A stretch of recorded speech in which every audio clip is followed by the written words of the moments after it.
DJ Torch and friends. It's about to go down, baby. Yeah.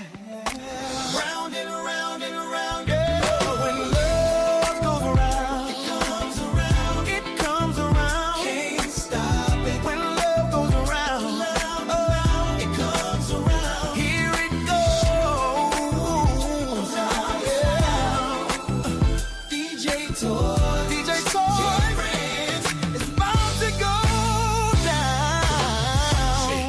Chair, the family's here. Voices are warm, the vibe is clear. The love, yeah. Love goes around. Ooh, DJ Torch and friends, it's about to go down. Yeah. It's about to go down. Yeah. Laughter and truth, a gentle sound. Hearts open wide when the love goes round.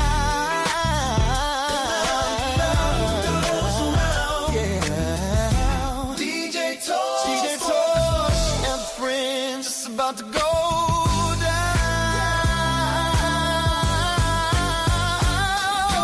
Love goes around, it lifts, it flows. Love goes around and everybody knows.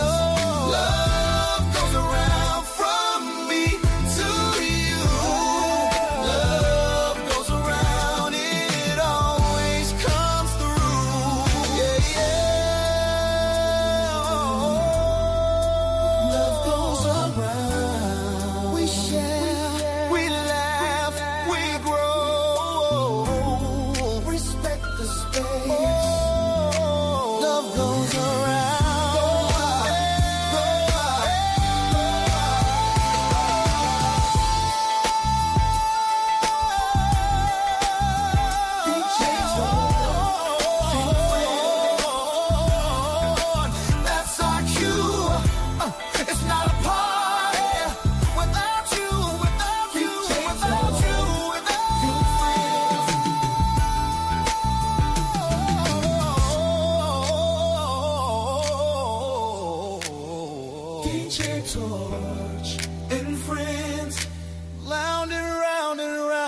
On social media, well, Twitter anyway, and I was looking for something in particular as it pertained to Emerald Fuddle for something I was going to talk about, and then this one stopped me dead in my tracks, and I said, all right, everybody, we're going to get right into it. You see the title, The Black Manosphere got what they wanted. Yep. The Black Manosphere, they got what they wanted. You didn't want black women in politics, and you didn't want simps in politics. You got your way.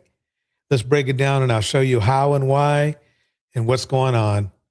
Right now, I'm going to break down something from The Rain Unloaded or something about the first hardcore conservative black man who's not even from here, by the way, who talking smack about black people. Here we go. Let me put to the side what I was initially looking for something for to talk about involving him, which was going to be very interesting in and of itself. And then I came across this. So apparently there was a Twitter space that was being held. And in that Twitter space, you had Emerald Fuddle and Andre Williams. And apparently this is the first time both of them had did a collab with each other. I'm not sure if either one of them were aware of each other before this, probably are because of their antics and how they feel about black people, black Americans in particular, because they pretty much do the same type of content. Both of them have an immense amount of self-hate. I mean, look at them. Like when they look in the mirror, they probably hate themselves, assuming they have a mirror at home anyway. I could not agree more. Basically, it's pretty much black men's self-hate. And let's be accurate. I'm going to be very surgical tonight. It's red pill black men's self-hate, because show me a red pill black man and I'll show you a man who hates himself. And we're going to break it down even further. Shout out to Deontay. Let's keep it going. Here we go. So this video or this clip that I'm about to insert is about 3 minutes and 20 seconds long. I promise you, I have not listened to anything from this clip, so I have no clue what they're going to say.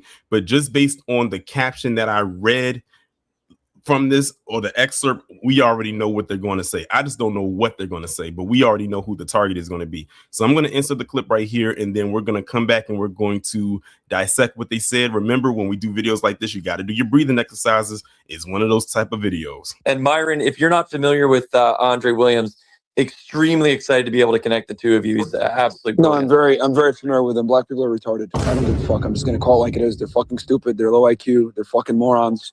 They're idiotic. They put feelings over facts. It's actually fucking ridiculous. This whole Chud the Builder case has been a perfect example of, black people have lower IQ and not being able to assess the facts and circumstances. That's Myron Gaines, Manosphere leader, Black Manosphere leader. He's not just talking about black women this time. Let's keep it going. Here we go. Of a self-defense case versus their own feelings and personal grievances with Chud. You don't have to like Chud to stand for the law, stand for principle, and stand for an American's right to defend themselves regardless of your politics. But they don't have that ability to do so. Like someone said earlier, hey, do you agree that blacks have lower IQ? Yeah, they fucking do. That's not even that's a fact. It is what it is. They average about 85 IQ. And then some stupid fried chicken connoisseur comes in here. Wait, why you gotta say that? Because it's true, you stupid fucking monkey. That's why. I'm freezing to you motherfuckers. It is what it is. It's just so ridiculous how, every time I talk to black people, I feel like a fucking zookeeper. They're retarded. They don't understand anything. I might as well just... This is Myron Gaines, y'all. If you supported Myron Gaines and you support what he's saying right now, then I suggest you see a therapist as well. Just fucking work at a zoo, be a zookeeper, and fucking tell these niggas what it really is because they're stupid. It's absolutely ridiculous. Can't have conversations with these guys. They're dumb as fuck. They chimp out. They act like idiots. They embarrass the rest of us that have any type of melanin in our skin. People like Andre, we get attacked all the time by these fucking retards. He'll tell you we get death threats. They go crazy. They can never beat us intellectually. They can never prove us wrong. Isn't this funny that Myron Gaines is disrespecting the very same people that made him rich? Well, he's probably not rich anymore, but, gave him money. Don't you guys feel a little bit kind of like queasy out there? All you Manosphere dudes who supported this guy, and you did support this dude. Do not even start to tell me that you never liked him. Let's see how he's continuing to talk about you. See, the other grift, disrespecting black women wasn't enough. It wasn't raking in the money enough for him. So now he's on to his next grift. But I really, truly believe that he really means what he's saying right now. Let's listen to more of Myron Gaines. Here we go. It's just a bunch of them saying you hate your race. You a racist. You Uncle Tom. You a coon. But they can never call us fucking liars. Perfect. Now, that's the funny thing is this. There's people out there who are saying, oh, yeah, the BWE, they have that black male hate speech. They don't mess with Myron, though, do they? They don't fuck with Myron, do they? They don't, try to dox Myron. They don't try to go out there and make weird videos of Myron. No, they don't. Though Myron, listen to this shit. Listen hard. Perfectly said. I said that. I just did an interview with Say Cheese, and he asked me the question, what do you say to people to call you coon? I'm like, I don't give a fuck. You can't say I'm wrong. You can't say that what I'm saying is not true. You niggas act a fucking fool everywhere you go, and no one wants to be around it. No one wants to be around nigger behavior. Simple as that. And Myron, you've been calling out for a minute. I love it. It's great. And we need more people speaking up on it. And that's why there's not enough of us, bro.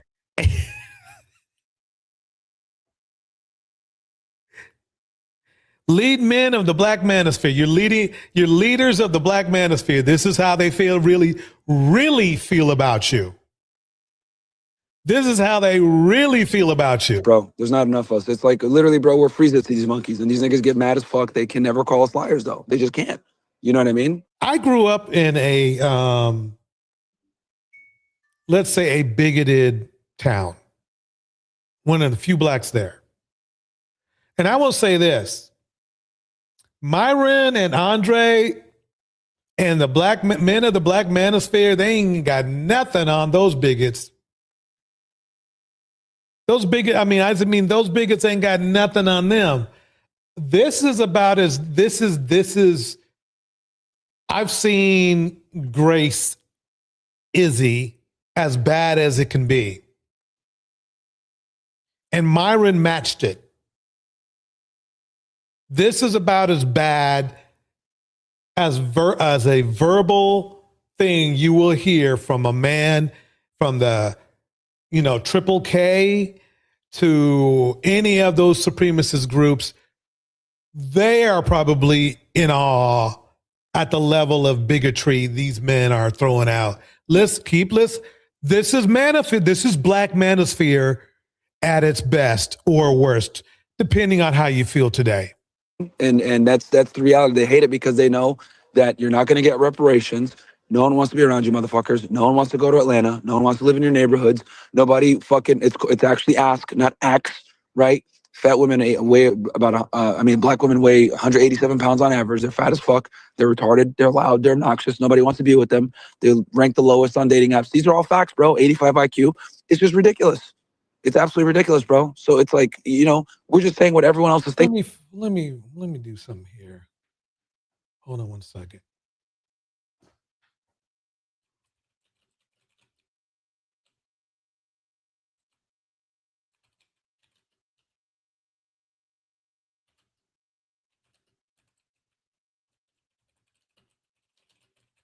Boom, boom, boom, boom, boom, boom, boom, boom, boom.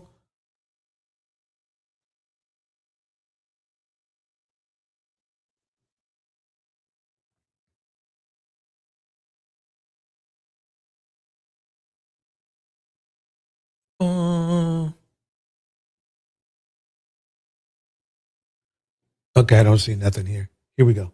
Thinking, you know what I mean? Everyone has a fatigue at this point. Yeah, I got fucking total fatigue. I just love the death threats where you ain't ever gonna be in a black area saying this, and I'm downtown Detroit like all the time. I'm always walking around. I go to my childhood neighborhood and say what's up.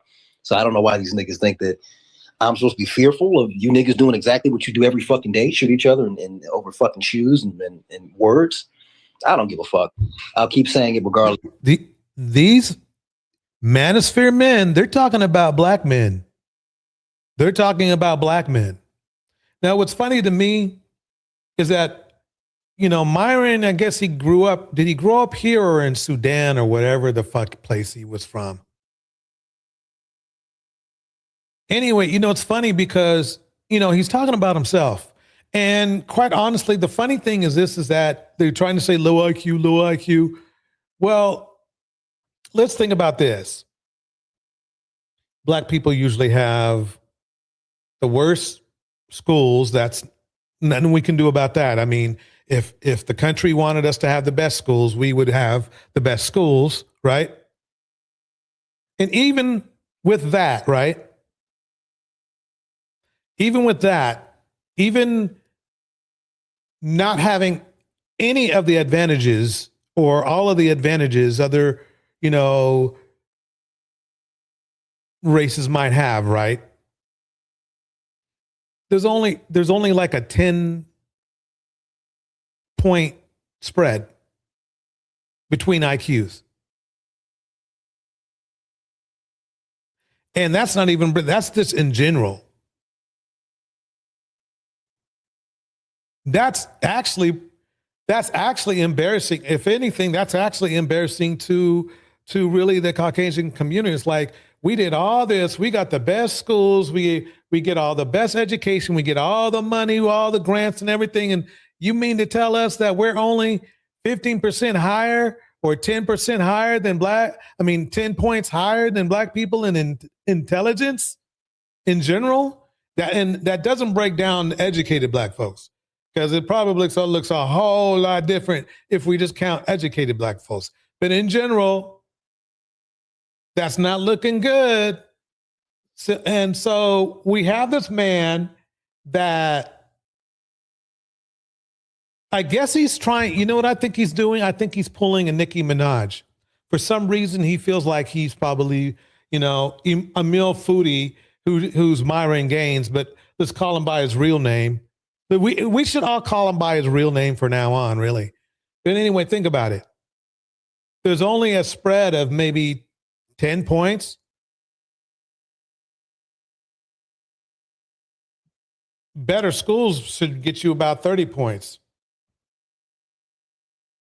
If everything was equal, I mean, all the exterior things of knowledge, financials and everything, you would think it's like, you would really think that the IQs would have been doubled, quite honestly. No, let's listen to Chief Master Bigot, Myron Gaines, Emil Fuddle, and listen to what else he has to say.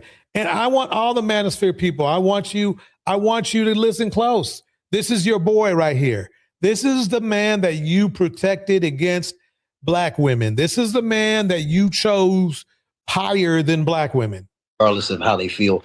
And if you do something, you're just going to prove me right. I love saying that to niggas. You want to come and kill me? You're just going to be proving me right. Because people are going to say like, oh, look, they killed his black ass because he said the truth. That's what they're going to say. And you're going to be fucking worse off, niggas. So, boy, if you don't get the fuck out my face.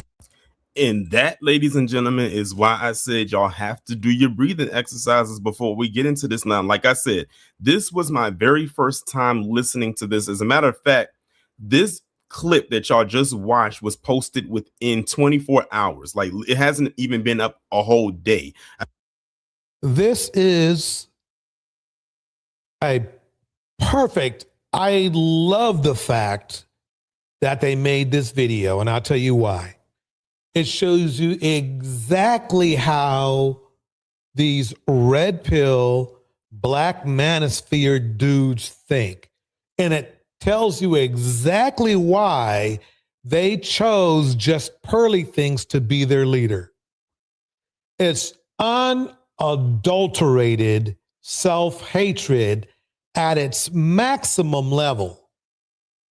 That's all this whole Black Manosphere community is. Self-hate. Self-hate. Should I play? I'll play a little bit more, but we got a lot going on tonight. We got a lot going on, but I just grabbed this. I think it really plays in well with the situation that is going on right now with this young man getting 35 years. That's the least, really, it sounds mean in a way that he got 35 years, and me saying that's the least of our problems. But one of the reasons why he got 35 years is because the Manosphere wanted him to get 35 years. Do you believe, after hearing Emil Fuddle, Myron Gaines, that he's not happy about another black man, whatever the fuck Emil Fuddle is, getting 35 years? No, he doesn't care as long as it's not him. He would be feeling the same way if it was him or one of his friends. But since it's not, he can care less. And let me make it clear, he's not the only one in the Black Manosphere who thinks like this. I would like to kick out another shout out to Phoenix Soul in the house. Here we go. I think it was up for like 22 hours. I think that's what I saw on Twitter at the time of me recording this, which is on May 29th. Now, I don't know what the topic of discussion was in this space because I can't see the title. I can only see this right here where you have the host, the co-host, who's Andre Williams, and you have Amro up there who's right next to him because he's the current speaker. Now, so I guess the host is this Caucasian guy right here who probably is like alt-right at the least, probably Triple K member, more than likely. Then we have his house nigga. You got to have a house nigga. You got to have somebody to keep the other black people in check, right? And this guy did not disappoint. That's what you call some hardcore black male hate speech. Ain't nothing going to happen to him because they ain't got it in them to do nothing about it. This man's been rolling like that for a long time. I mean, Myron Gaines has been,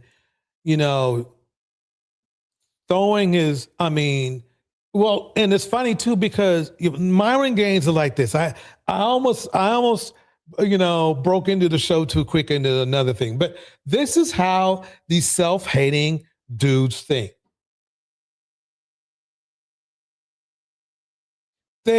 You talk about wanting proximity to whiteness. This goes beyond that. This goes proximity to bigotry. Proximity to bigotry. They want to be accepted so bad that they literally throw their whole soul's character and meaning of life away to try to nod on the nub of a supremacist. This person who's the host, I can tell by their voice, this is definitely a white guy that's talking, that's hosting this space. And he said, Myron, I'm bringing you up here, to this space and everything like that. I'm not sure if you are familiar with Andre Williams. It's basically, he was trying to introduce him because he didn't know if he was familiar with him or not. And Amaru said out of his mouth, he said, yes, I'm very familiar with who he is, and I appreciate him and all this and the third. And not even 0.5 seconds later, this dude goes into like a whole 1.5 minute long rant about black people. I mean, he is throwing every epithet, slur, stereotype out there that he could think of that will stick to the wall that he has either said before, which 9 times out of 10, at this point, he's pretty much a broken record because he's already said everything because his mind doesn't go any further than probably to the next peg. But he literally threw out everything he could before Andre Williams said one word. It's like this dude wakes up. He is obsessed with us. At this point, I think it needs to be diagnosed. This dude has an extreme obsession with black people, more specifically black Americans. Like, did y'all hear that? I almost cut the video right before Andre Williams said anything just to insert something to say in that little segment. But I said, no, let it flow out and let it play. But this dude has a staunch obsession with us. I mean, he talks about black men. He always talks about black women being obese and overweight. He talks about black women wearing weaves and wearing wigs. He always talks about people like being black, so-called black on black crime. And he keeps saying, and notice what he did, and it's something Andre did, and I'm gonna get on him in a minute. He said, nothing that we're saying, can they say that we're lying? Yes, actually, we can say that you're lying. We know that you're lying. And it has been disproven and debunked several times over. It's like they keep telling themselves this lie over and over and over again about. Deontay nailed it. The white host was quiet because he was letting the self-hating black men cook. Yeah. That's exactly the fact. I mean, and it's not only just here. This is a microcosm of what's going on. There are so many self-hating black men out now that really they put the triple K out of business. They really did. They put the triple K out of business. There's nothing more that the triple K or any other supremacist group can say that can outdo a self-hating black man. There's nothing. Nothing. Because the self-hating black men, they try much harder to croon out than, a disgruntled Caucasian person. Shout out to Tevin in the house. So we're going to listen to a little bit more. I can't be a little bit more, but I got another self-hater for you because this whole thing sets up the whole thing going on in this case. About us in hopes that one day it'll be true. It will never be true. And yet again, this is Amaru going into a space that, that's ran by a white person yet again, because he loves doing it. Not just any white person. There are spaces ran by white people all over the place. No, he went to an alt-right, and that's putting it nicely. alt-right group that made it clear they do not like us. There are some amazing white people out there that are cool. Okay. There are Keanu Reeveses out there, that are just cool white folks. This ain't it. Let me keep going though. Here we go. And just to sit up there and talk about us. That's all he has. That's all he ever does. If you notice a lot of the clips that float around online, he could be talking about anything else, but the ones that get him the most engagement are the ones when he's talking shit about us. Remember now, I need to put this out there too. Myron Gaines has let's put it this way, a history of being down low as well. Give me 1 second and see if I can pull up a real quick clip. Give me your thoughts in the chat. Give me your thoughts. What are you thinking? What's going through your mind? I just played you something from the Black Manosphere. This is a leader of the Black Manosphere. The motto that this fresh and fit Emil Fuddle had is that one of his mottos was to help build men up and give them self-esteem. But after playing that clip, I want to know what you think. If you're on live now, put it in the chat. If you're not, put it in the comments. Either way, and don't forget to like and subscribe. Give me 1 second. Gains. And we are looking for.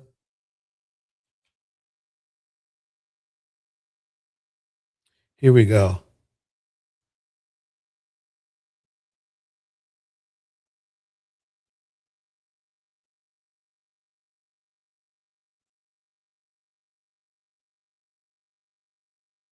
Here we go. Give me 1 second.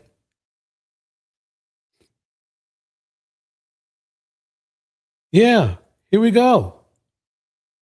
Hold on 1 second. I'm going to click that. We'll go to that. What just happened?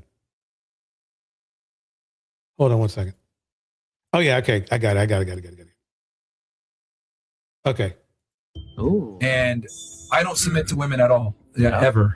Because I genuinely believe as a man, it's my job to be superior in every single way. And by eating box, what are you doing? You're showing inferiority, even if it's for a split second. So that's why I don't do it. Does that turn y'all off? Wow. Yeah. I don't know what you think. Tell us what you think. Do you eat the cat? I don't think a woman's pleasure during sex really matters like that. Oh, that's crazy. So you've never eaten box at least once, and then made that decision, or it was just off? I did it once in 2013, and I'll never do it again. Was it a bad experience? It's actually May of 2013. I don't even. Yeah, Marvin is gay, man. Marvin is 100% a homosexual. And I'm not saying that because Marvin said that he doesn't do box. I'm my parents are Jamaican, my mom and dad, so I come from that Jamaican culture. And if you know anything about Jamaican culture, most Jamaican men don't. So the reason why. Let me pause that because that wasn't. I want to find the one where he's talking about.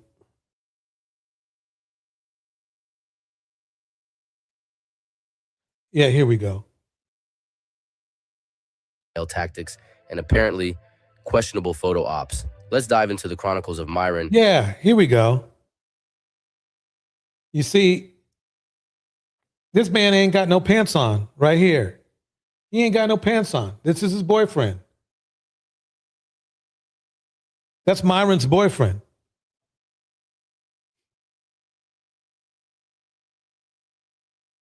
Why am I bringing this up? I just was calling Myron, self-hating and everything. But what does, what does his gayness have to do with anything? I mean, you can still be self-hating and gay, right?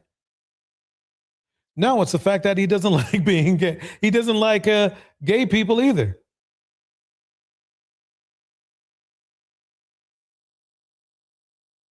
Isn't that weird? Do you see the pattern here? Do you see the pattern that's forming of self-hatred, not only for skin color, but of sexual orientation. Look. And his close pal Eric Wessel, because nothing says bromance like a series of eyebrow-raising snapshots. Picture this: Myron, shirtless in a bathroom, getting a clean shave from the same guy every time. Now, call me old-fashioned, but last I checked, athletes didn't exactly require a personal groomer for every Instagram selfie. But hey, maybe it's the latest trend in locker room etiquette that I missed. Next up, we've got Myron and Eric cozied up in what appears to be a restaurant. Eric's got his arm wrapped around Myron's neck like they're starring in their own buddy cop movie, while Myron seems to have found solace burying his head in Eric's chest. And let's not forget that Myron's rocking a pink shirt like he just stepped out of a Lil Nas X music video. Now here's where things take an unexpected turn. A photo straight out of the LGBTQ plus chronicles. Myron and Eric surrounded by seamen. Oops, I meant 4 men. Yeah, 4 men is what I meant. Now the setting can only be mistaken for a gay club with all the gorgeous men hanging around. Myron's looking positively thrilled to be the center. He looks so happy. He looks so happy, doesn't he?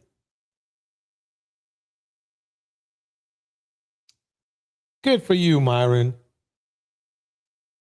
Good for you. So this is why he hates black women so much. This is the pattern I've been trying to establish. Show me a Manosphere dude talking shit about black women or exoticals, and I'll show you a Myron Gaines. But I'm not done yet. Y'all, I ain't done yet. Center of attention with multiple pairs of hands conveniently placed around his neck. It's like a bizarre rendition of... His hands is not that big of a deal. This one right here is... But let's keep it going. Where's Waldo? But with more abs and fewer women. Fast forward to the hotel room rendezvous. Myron and Eric lying in bed with... Now this is where... I mean, I'm sorry.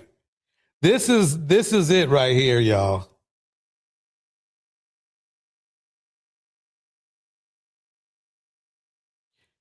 That right there, I mean,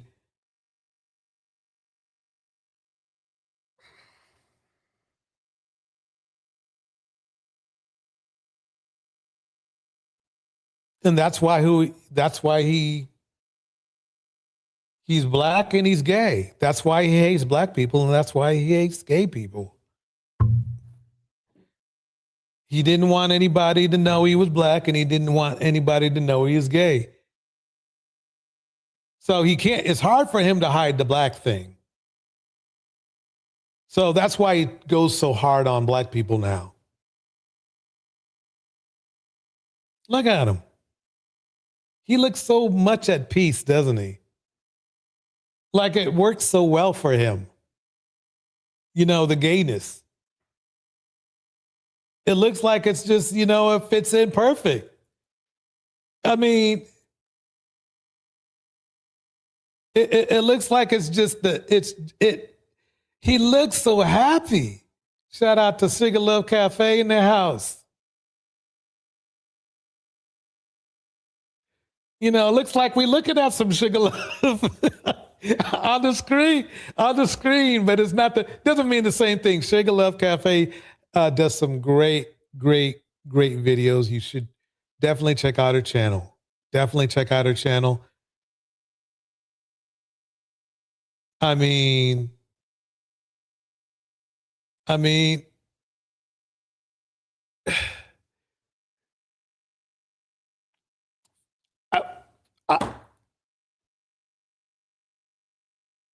he looks really fresh. He does. He looks fresh and fit. With a laptop between them, hands interlocked, heads resting on chest, and smiles that scream, "We're totally comfortable with this situation." But wait, there's more. I think they did. I think they just got done with the threesome, really. I mean, what do you guys think? I mean, it looks like they just got finished with the threesome. I mean, doesn't it look that way? You know, they look kind of a little exhausted and shit. You know, Myron's like, you know, Myron's like,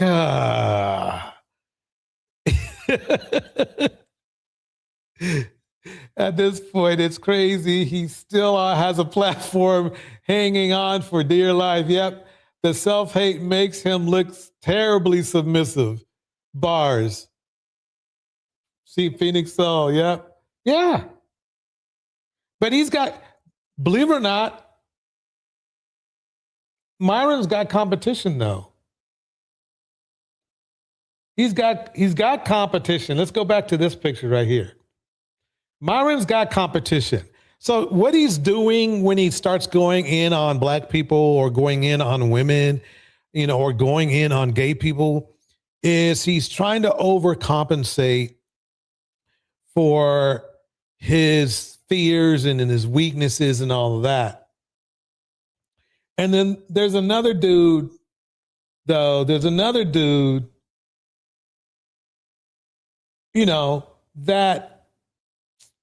let's just say he's part of, he's part of the mix too. Let me see if I can find him. Here we go, y'all. Here we go. Okay. Dozens of you have asked me to address this issue, and I'm ready to address it today. I've been waiting for the story to develop a little bit. Now, I made a short on this, but I thought I'd make a high quality, live stream of it as well. Another red pill manosphere black man gets exposed. Roll them. Some of you might remember this guy named Jesse Lee Peterson. Jesse Lee Peterson is sort of a prominent black conservative. He's a Christian pastor. He has a men's counseling center in Los Angeles, which I've been to when I was on Jesse's program a couple of years ago. His studio and his radio show all go out of the same building. I believe it's called the Bond in Los Angeles. And it appears that the very openly homophobic, anti-gay Christian pastor Jesse Lee Peterson is gay.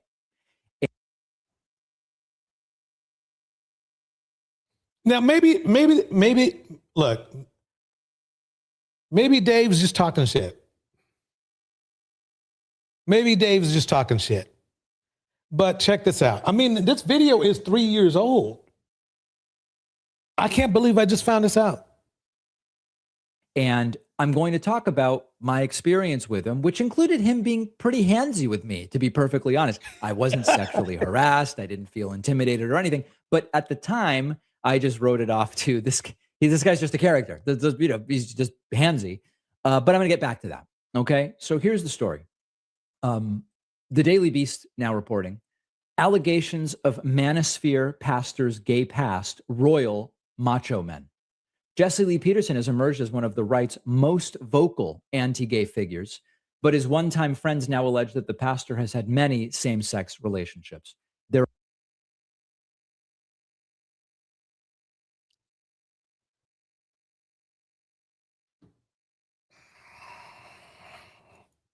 I'm not going to give you every claim, but there are so many stories now of people saying, I was involved in sexual, men saying I was involved in sexual activity with Jesse Lee Peterson.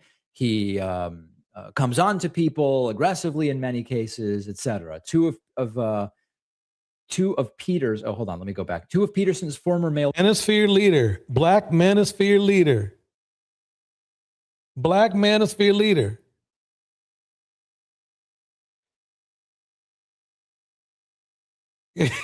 Man.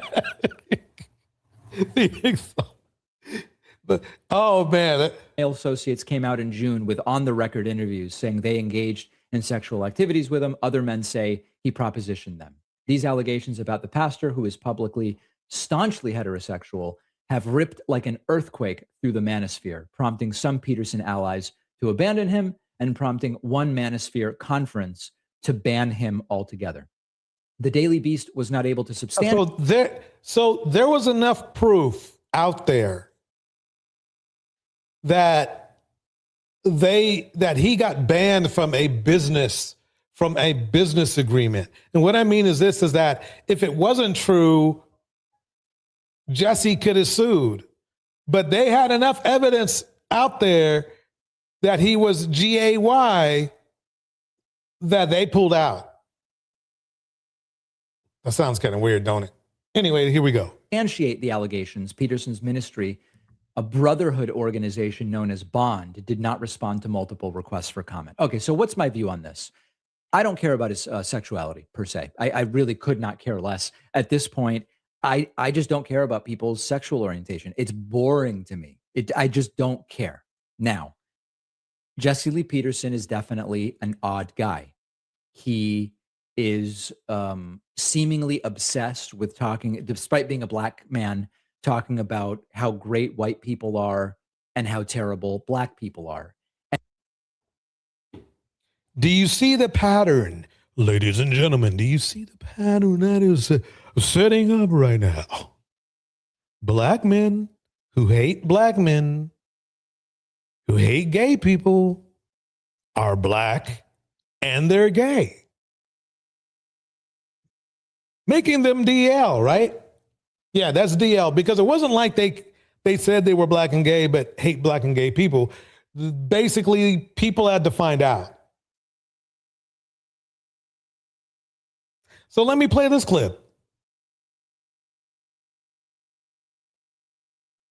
This Jesse Lee Peterson dude. Now, let me go fast forward because I want to get right into the meat. That sounds weird. The meat of the matter. Okay, let me get right into it. It's right about here. In it, they talk to men who either had relationships with Jesse or claim that he made a little bit back. Joseph Enders of the right-wing evangelical news outlet titled Christian Militant put together a documentary called Amazing Disgrace, which is a name that's admittedly clever. And in it, they talk to men who either had relationships with Jesse or claim that he made unwanted sexual advances towards them. Take a look. These stories first came to light when Jesse's former co-host and alleged... Look, doesn't he look so peaceful and happy? That's when you know. He's in his space. You know, he's in the place to be. You know what I mean? Decade-long gay lover exposed him. So we were sitting on the bed together, and all of a sudden he turned to me, just looked at me, and he said, "What do you want to do?" So this man is talking about, Jesse. I just need to make sure you guys know, because all you guys heard was Dave Packman talking shit. So I want to make sure you guys know that Dave was on spot. What do you want to do? And he said it in a tone that was really insistent. And I'd never seen this tone from him before. It was like kind of scary. It kind of scared me. Like what? What do you want to do? I knew what he meant. And put one in the chat if you're shocked. And I told him, okay. And at first I'm scared. Put in the chat if you knew he was like, DL. And I'm like, okay, well, I'm playing along here. It kind of threw me off my game, I guess, in a way. I think later I realized that's kind of something that people do sometimes. It's like the devil works in a certain way by intimidating you, and it throws you off your normal game. And so he said, "What do you want to do?" And he was like, "Okay, I'm scared." And then I told him what I want to do. I mentioned sex acts, that he knew about, that I had already talked to him about, that I was interested in. And next thing you know, he's ripping his clothes off and coming at me, basically. And I did the same, took my clothes off. And the next thing you know, we're fully at it, having, not getting detail here, but basically full-on sexual acts. Former Bond House manager, 50-year-old Robert Santner, alleges he witnessed similarly strange behavior in 2021 between Jesse and current Bond producer James Hake.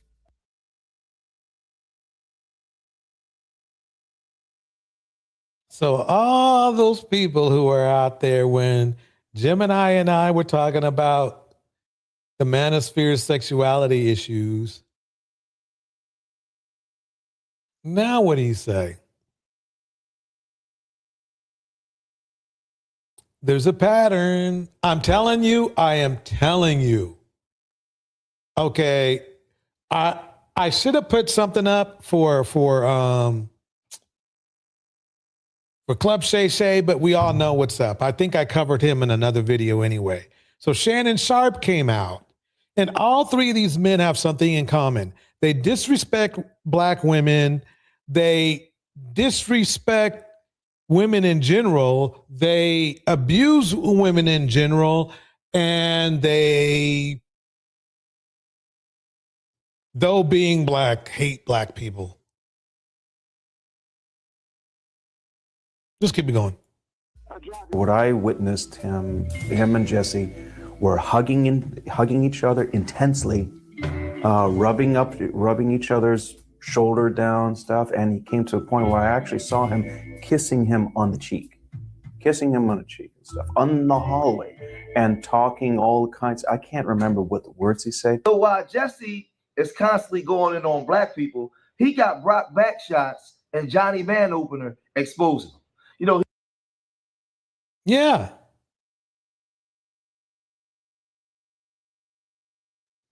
Tough manosphere dudes. Macho. So that's why they call women masculine, because they're not.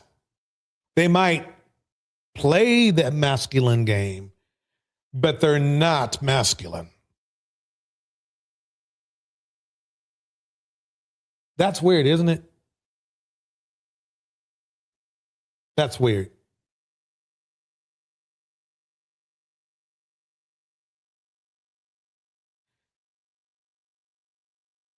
Let's keep it going. This one about Megan. Here we go. What's going on, guys? Jada Black here. So everyone is tuning in. I want to talk about this tweet that went viral. Now, there's a couple of different posts that are posting about this. I haven't been able to really verify, but I want to speak on it because it's trending. It's Megan Thee Stallion, it's Klay Thompson. And there's some things going on here. There's some games being played behind the scenes. And I think those games are being played by Rock Nation. And that's just my opinion. I have no proof to really verify that. But this is by JD Black, who I believe had some. Just remember, take what he says with a grain of salt. And the reason why I'm saying that is that he's had his legal troubles in the past, and he has not always been the most credible person himself. All of a sudden now, this report comes in from the Daily Mail about people connected to Klay Thompson. See, so this is the issue I have right now, is because we're hearing people connected to Klay Thompson, but we're not hearing Klay Thompson. And Klay, I have this to say to you. How you feel about Megan is really your business. But if you're telling your business and you want it to get out, you just basically damaged your future career, especially in radio. You were, not radio, but in TV or ESPN or whatever, because I guarantee you probably had something like that coming up after you retire, or these fellow men just the same result though. Your career's getting more effed during the day. Your career's not looking that good, because how you feel about Megan is not going to ruin her career. What you say about Megan is not going to ruin her career. She has made it, and it's one of the reasons why a lot of and toxic black men do this to all black women. It's not just Megan, but whenever a black woman makes it starts to make some good positive moves, there's always these crabs in the barrel trying to pull her down. And the problem is, Klay, is they might start pulling you down along with her. Here we go. Speaking about how she was loud and ghetto, and he was over the ghetto-ness. He knew who he was dating at the very beginning. That's why there is nothing Klay can say that can save himself. Nothing. There is nothing Clay can say.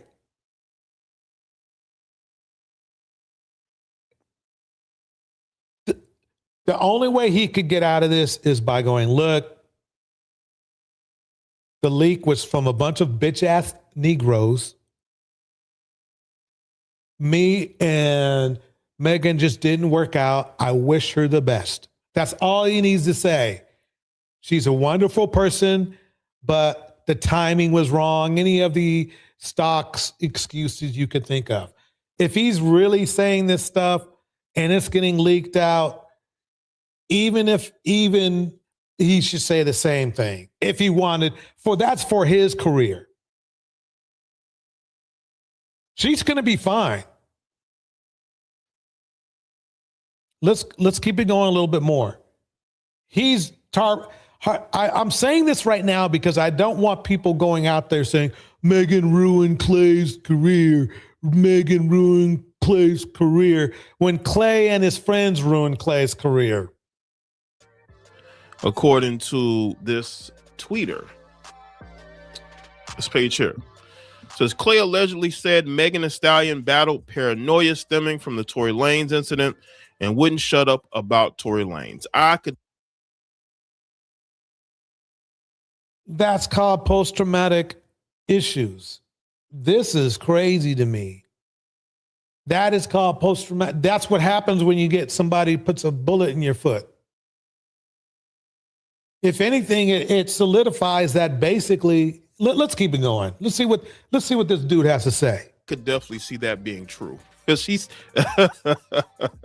I could definitely see that being true. She's paranoid because of the guilt. Paranoia and guilt don't mix. That's how this JD Black dude is dumber than I thought.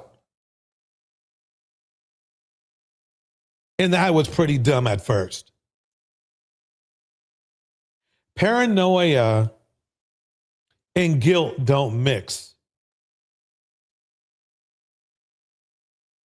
She's paranoid because she knows there's nut jobs like JD Black out there that she has to defend herself against. He might come up, he might shoot her in the foot. Shout out to Pretty Black 99 in the house. See, the thing is this, and she's a black woman. Any black woman is justified being paranoid.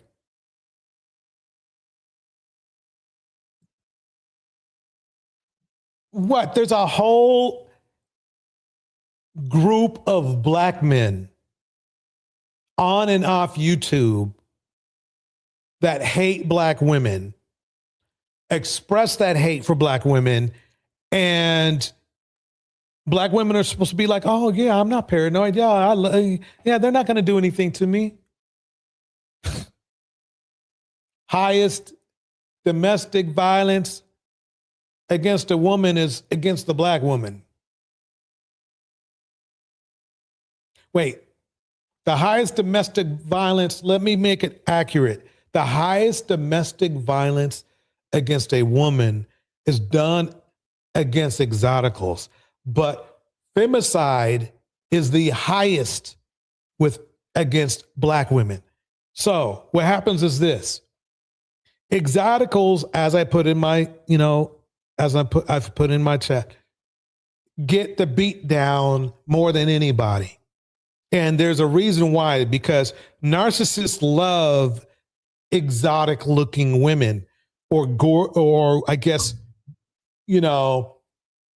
women that might be ethnic, but have the phenotypes of different, acceptable phenotypes. Let's call it that, like that. But they have these dudes have no problem sending black women to the upper room. And that's an issue. Let's keep it going. That's what guilt does to you. Why would you be paranoid if you felt like you did the right thing? See, JD Black is one of by the way, JD Black has worn orange before. Let me just put it that way. So he's trying to support his fellow convict Daystar, who is Tory Lanez. That's another thing I learned in the Manosphere in the last 3 years. Convicts, they usually, support each other. And making sure that Tory Lanez was arrested and put in jail. Tory Lanez got Tory Lanez put in jail. We all know, and I think JD knows too, that Tory Lanez shot himself. I mean, Tory Lanez shot himself in the foot by shooting Megan in the foot.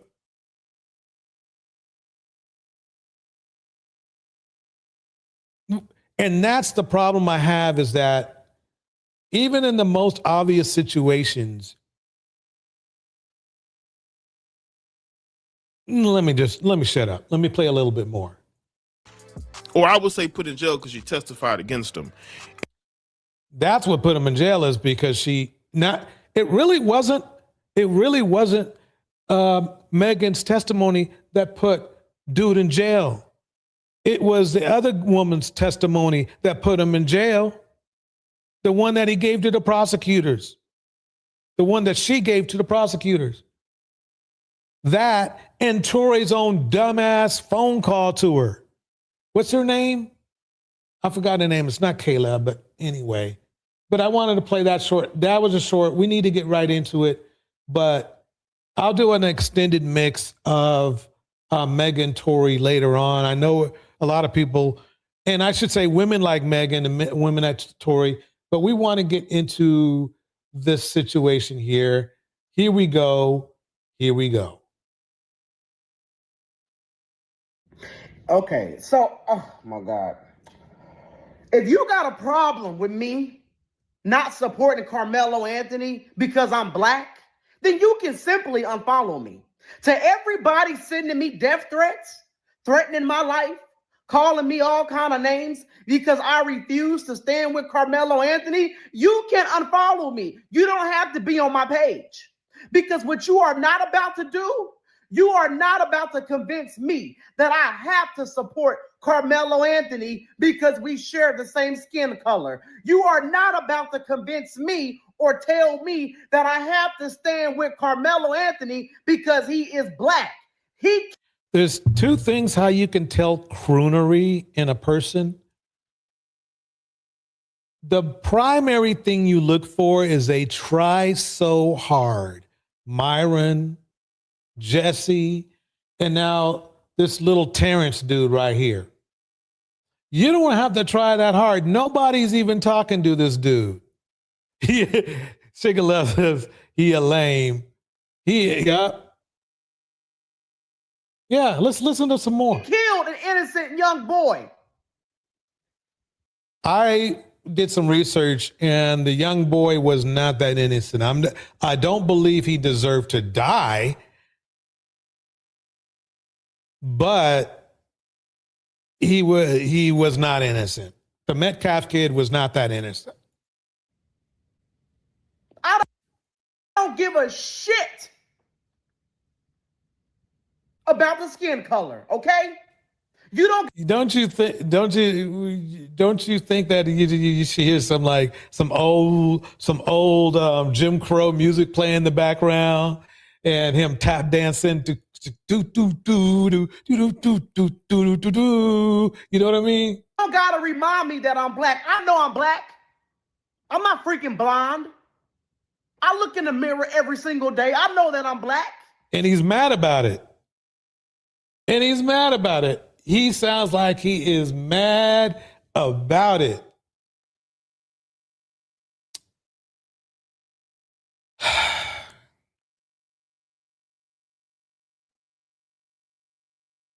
And see, it doesn't bother him because they didn't pick him up.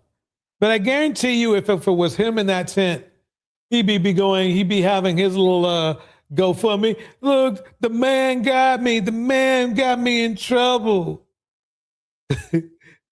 Phoenix saw a ninja in blackface is diabolical.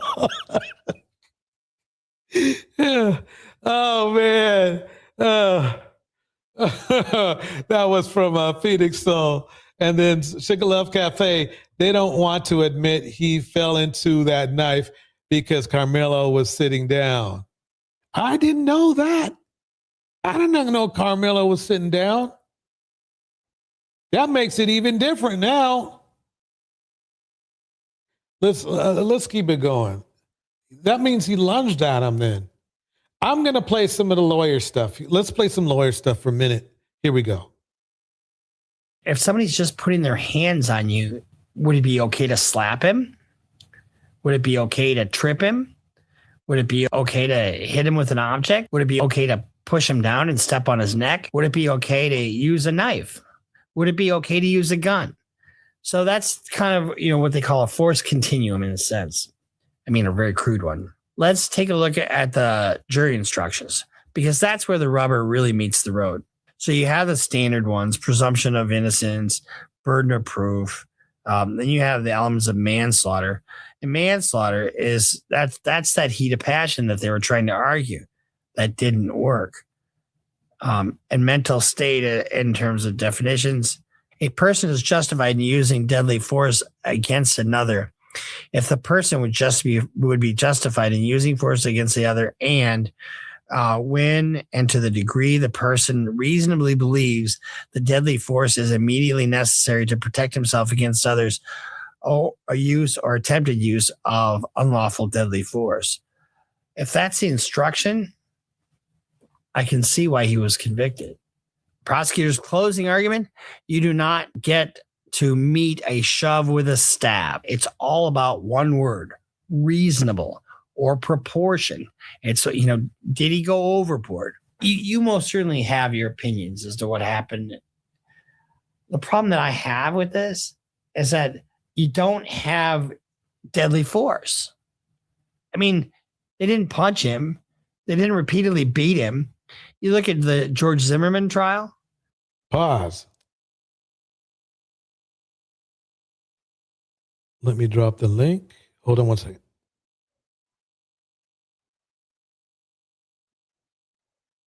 Link is dropped. Well, not yet. Now it is. Now, Sugar Love brought up something that's very important to me, and that's that if Carmelo Anthony never stood up, that's a big deal to me. That's a big deal.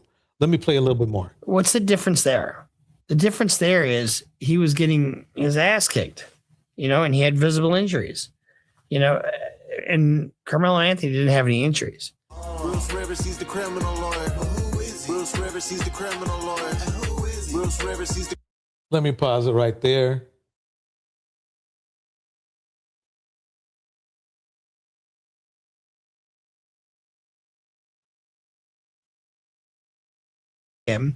You look at the George Zimmerman trial. What's the difference there? The difference. Well, see, the thing is the Zimmerman trial. I remember that distinctly. Zimmerman chased this dude down. So Zimmerman chased that kid down. Zimmerman, and if everybody was using that for a basis of self-defense, it's like Zimmerman had no reason chasing the dude down. Zimmerman really should be in prison right now, because Zimmerman, the kid that he chased down had the right to protect himself. And he's lucky, Zimmerman's lucky he didn't use a knife, Welcome to the stage, Deontay. So, Deontay, please let me know. Did you follow this case? And Sugar Love too, because Sugar Love brought up something very, very, very, very, very, very, very, very, very important that I did not know, and that was that if Carmelo Anthony was sitting down, then the only way that other guy could get stabbed, were they sitting together or what? Somebody, if you know, let me know. No, hi, my brother. How you doing? I'm doing good, Sugar Love. Four of them came up to him. He was just sitting down there. The other friend sat him up. The friend said, hey, come on, sit next to me. So he was talking to the friend, the one who said, I don't know if you've seen the case, but he was like, oh, I don't know him. But come to find out, you knew him a long time. All of them perjured themselves. But Carmelo never stood up. He was sitting down when it came to him.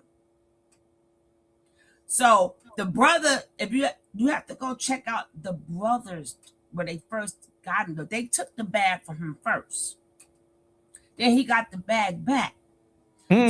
Somewhere down the line, he reached in the bag.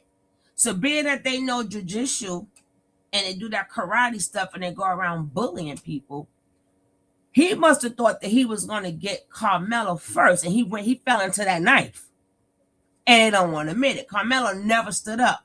This happened the whole time while he was sitting down.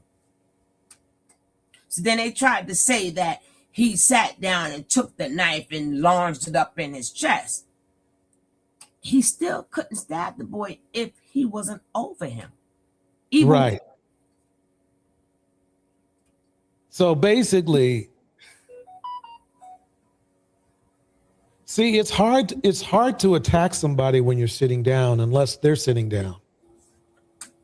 And then the coach lied and said, well, I told them to. No, you didn't. Because you're not supposed to send a child to do an adult's job. If you're not supposed to know him, so you're just going to just send these two kids out to strange people and tell them to move? And without getting an adult? Right. So they came up to him. He was sitting down. I don't know. People don't think about how you come to people too matters.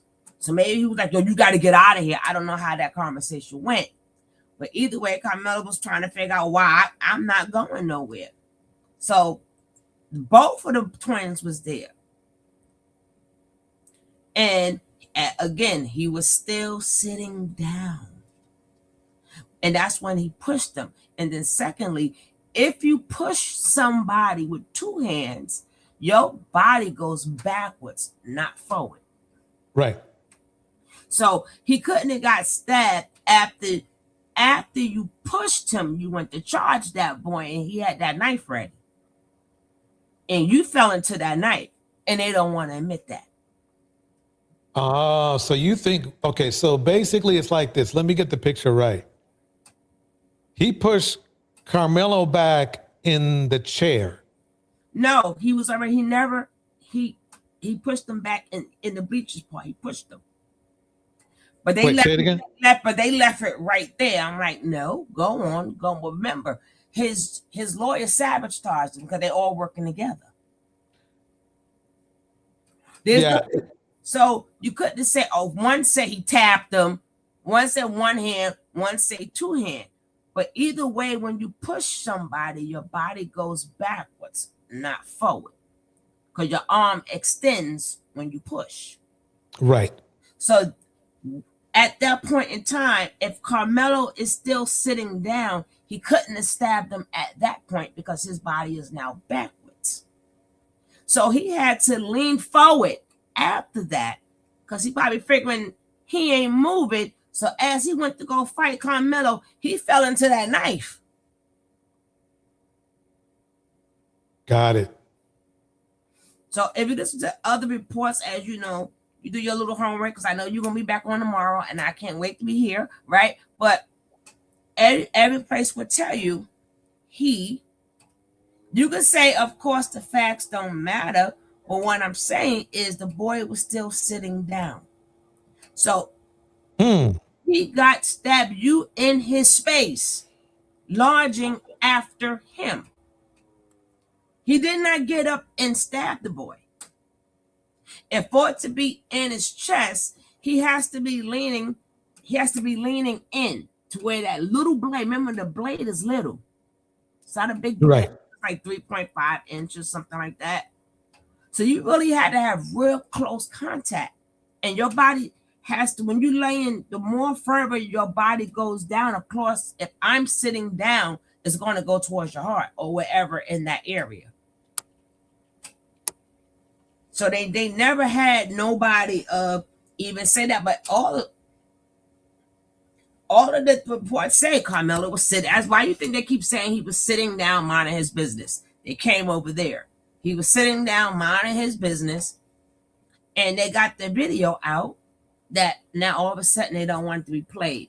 They will not let that video be played of them, of him getting jumped by the 4 boys. So wasn't just the twin that 4 of them jumped him. I didn't know that. I mean, more than one is enough. And here's another thing I heard too, but I don't know if it's true. But because I didn't have time to dig deep into it, because really this wasn't supposed to. Tonight's live was not supposed to be a logistic. But I think the fact that he was sitting down is so important that it really changes the way I think. Like I need to cut off things I was going to say and do some homework first. But I did hear this, that the two boys, the Metcalf boys, right?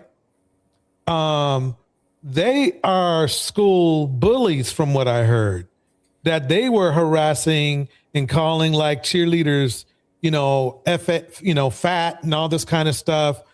And They beat their own daddy up. Say what? Yeah, they jumped the father because the father was an abusive alcoholic. It was shit. It was chaotic in the house. Mama kicked him out. So then they sat up there and went to daddy's house and they jumped him and beat him up too. Whoa. Don't get me wrong. Technically in law, they say that, one incident doesn't mean of another, but I think they did, because I was listening enough to hear the surface stuff, but everything you're telling me, I didn't know. I didn't know they were that these kids are violent. Yes. These kids are violent. That's a different. The coach lied because they was the one on suspension. Right. And remember, they saying that Carmelo didn't belong there. No, first of all, why was they there and Carmelo? Because it's a public place. Right. And let me pause you right there for a minute. I did some digging on that, and I found there was no legal reason for Carmelo to not be there. He could be there. He had a right to be in that tent. It's still public property. It doesn't matter if it's the opposing team's, tent. That doesn't mean it. And I remember this from back in the day when I played sports. No one cared if there was opposing team people, parents or kids, hanging out, getting a little barbecue or a drink or some, in the opposing team's tent. It was not a big deal. It's supposed to be a social event. You're supposed to be bringing people together, right? And it was raining. Yeah. That was the purpose of him going under the tent, because he seen his friend sitting there.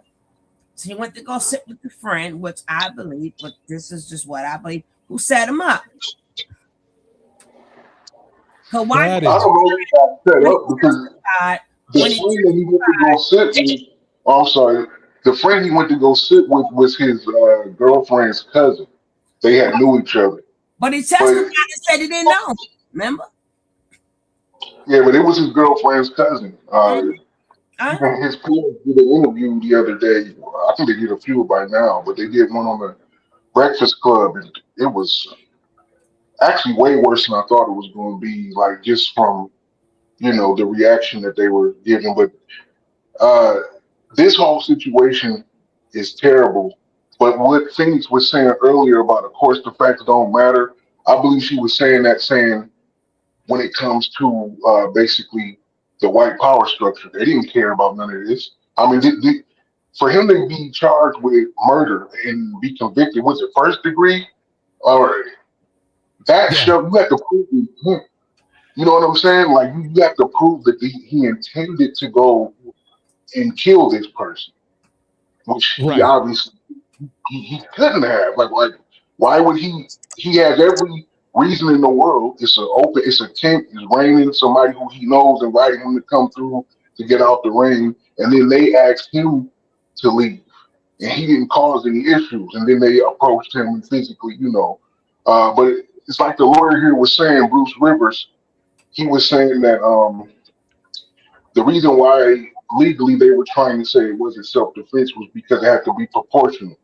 Kind of like on the Chud the Builder situation, the opposite of this, where you said the guy punched you, so you shoot him 7 times. That's not proportional, even though we found out that he was lying, and he pulled his gun out first. But this situation, they were basically trying to say, the prosecutor was that even if the twin boy did push him, that does not proportionally justify you stabbing him. It's like if I hit you with a water balloon and then you smash my head in with a brick, that's basically what they're trying to say. Right, but sorry to cut you off real quick, and then I'll let you finish. The issue I have is this: is that it sounds like to me one of the Metcalf boy lunged into the knife. That's what happened. They're not going to admit it. Carmelo that's not really. Down. He's not really.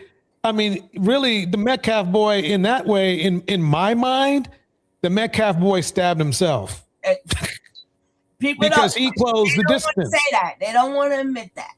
But what's your name, young man? Talking. Oh, Deontay. Now, would you tell him that Carmelo was still sitting down because my brother didn't know Carmelo was sitting down the whole time. He never. The last time I haven't heard about that since when this first happened. I remember when it first happened, and that was almost 2 years ago, or it was 2 years ago now. They were saying that he was sitting down when it happened, and that they didn't know what kind of knife it was. I still don't know. I don't think they released what it was yet. They should have. It's over. I found out what it is. The knife, the type of knife was a Swiss Army knife. Mm-hmm. It was not. It was not like a bona fide weapon. It was just like a Swiss Army knife with the 3-inch blade that you use. Like whatever you use a blade for. It was not it was not what you would call like a battle knife or some knife you would use to fight with. It was just a knife amongst a bottle opener and some other shit that a Swiss Army knife that you use, a multi-use knife, and it happened to have a 3-inch blade on it.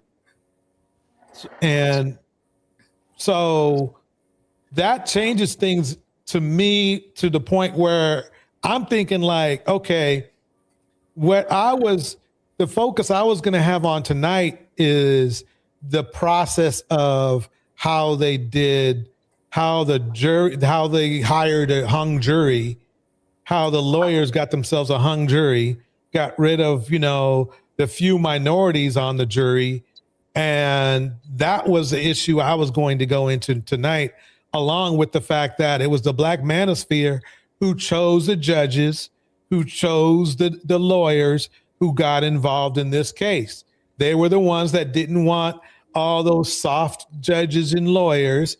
They didn't want to vote some liberal softies into office to measure the facts, and they got what they wanted. But let me cut you there, bro. The DA is a pedophile.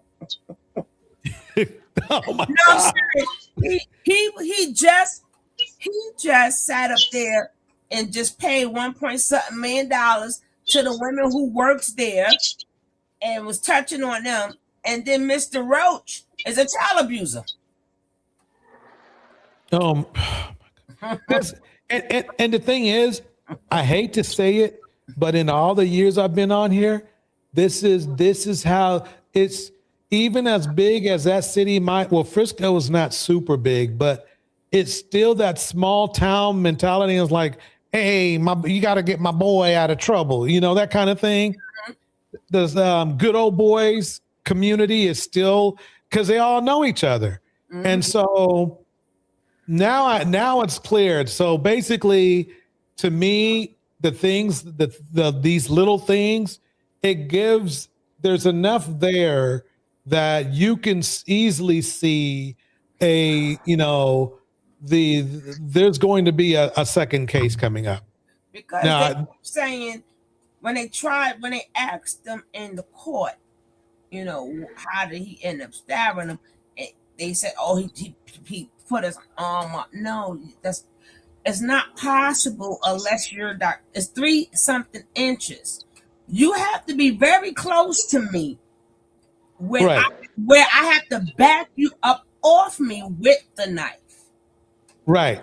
I mean, think about it. Because I'm not getting up. So you got to be, for a 3-inch knife, I can put my arm up all I want. If you're not really close to me, you're not getting stuck. Right.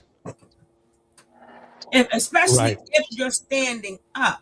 It would not have made your heart. It would have made your stomach or something like that. If I'm going to go and then they're really tall, like 6 feet something. Mm-hmm. So your body had to be facing maybe like you're getting ready to grab me and you're coming down. And at that point, that boy did fear for his life. And there's of course they're going to spin it the way they want to spin it. But if somebody would have sat there and reenact it, you would see that his body had to be in a lunging position. Right. That's the only way he could reach, because I agree, because I'm not the tallest person in that world. And I know this, if somebody's 6-something, if a fight's about to break out, I'm a little concerned. You know what I'm saying? And I'm built pretty well, but I'm a little concerned if somebody's 6-something, and if they played football like these boys did, they probably got a little bit of meat on them. And they jujitsu, they do that kung fu stuff. Mm-hmm. But let me play this clip right here. I think you guys are going to find this interesting. Because you can't be unbiased, you dumb if you answer the question, I can't send a black man to jail because he's black, you're not getting on the jury. You're so unintelligent, you can't even fill out a form correctly. You don't even know who your daddy is, because 78% of you don't have your father in the home anymore. And that would be including you, because you wasn't in the home with your kids, but Carmelo's father was in the home with him. But go ahead. Right. I mean, you were dropping some gems tonight, you and Deontay. I mean, a lot of this I didn't know. And I just found this clip, and I said to myself, and this was before we talked. And I said, this guy probably pretty much guaranteed Carmelo an appeal. And the reason why is because the number one, let me play the rest of old Jeff Metcalf's rant. Here we go. You got baby mamas running around with 8 kids so they can get EBT cards to feed you all. You think I'm being racist? No, I'm being real. Because they ain't only black people. White people do the same. So what's going to happen is this. They're gonna grab this tape, and they're going to grab old Jeff Metcalf's tape, and they're going to ask old Jeff and his surviving son, hey, yeah, we heard you talking, that's kind of like really hostile what you were saying. And it's like during the court, you guys were the nicest guys on earth. You see where I'm going with this? Bro, let's not forget, if you watch, you're gonna maybe tomorrow when get some more stuff together. The brother spoke first, so he was arguing with the brother first. That's why the brother didn't take the stand. Then the other one came over there. I got my brother's back. And that's when the other ones was there, and they put their hands on that boy. So when this is what I feel. This is a gut feeling from what they knocked him down. He got back up. He's still sitting in the chair reaching. So he was reaching in that bag for days. Remember, the brother snatched the bag first, but then he changed up. Man, you know something? Yeah, there needs to be an appeal, and the reason why I'm thinking this, I'm thinking Carmelo got a bad bunch of lawyers. Well, remember, his family chose the lawyer that they got, and this guy, he represents, like right now, he representing, I think, the dude, Melon, whatever his name is, the rapper that's locked Yeah, up right now. YNW Melly. Yeah, but this is a different thing because I don't know. It doesn't matter how successful this lawyer has been. He is a white lawyer who's worked with this DA for over 10 years before he became a defense attorney. He's worked in the court with this judge for over 10 years. You know, like, and what you're doing here is you are defending a black person from murder against a now remember, this is from their perception, right? A good old, regular, all-American, innocent white kid who was just kidding around and doing as they like to call dust ups, right? So he didn't go hard like he should have. And it's so much stuff about this case is just crazy. Like the fact that the parents picked this guy, and I don't want to just start blaming them for this because I couldn't imagine what they was going through, you know. But it's like he should have called the brother up to testify. That's why he wasn't for the trial because he was a witness. You know, witnesses can't sit in there; they can't be tainted. So he should have called him up there and asked him about what happened.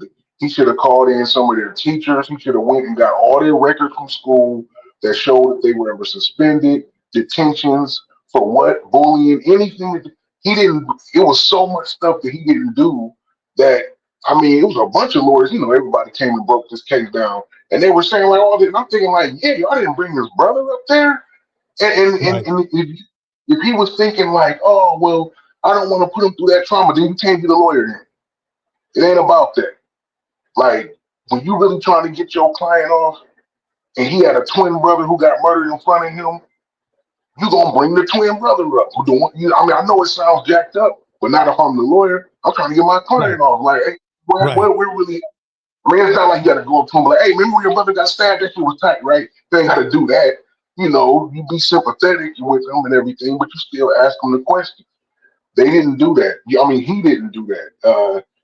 I mean, it took them, 5 hours to go through that trial. To deliberate. It was a joke. And then giving them the 35 years. That's what I'm saying. Like, this was a railroad that was happening. It didn't matter what the situation was. Like, they were going to railroad this kid. And it got out of control. Everything that happened outside of it.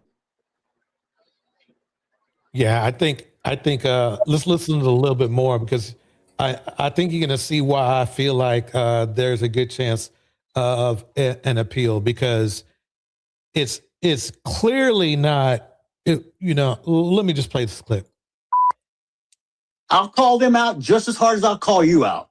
Anybody who doesn't work, who wants free government handouts, who wants to live in a socialistic society, move to Russia. And normally, I don't normally attack people like this, but I have been cooped up. Yes, he does. I can tell. I went to school with men just like him. Let me keep it going. Caged up and this anger. And this is something I'm trying to work on. I need to develop it and funnel it into a more constructive way. But tonight is the one time I'm going to allow myself, it's okay. Tonight I'm going to allow myself to say what I really want to say. Because most of the time I don't say what I want to say because it's not correct. Just because you think something doesn't mean you believe it. Doesn't make it right. Doesn't make it wrong. Doesn't make it a fact. Hey. So this is what I got from this clip. He knows something more. He knows something more than he probably, if he was even asked to say anything at court. If on the appeal, they definitely want old Jeff Metcalf to go up there. You definitely want him, and you want him to talk about his family. You want him to talk about the kids.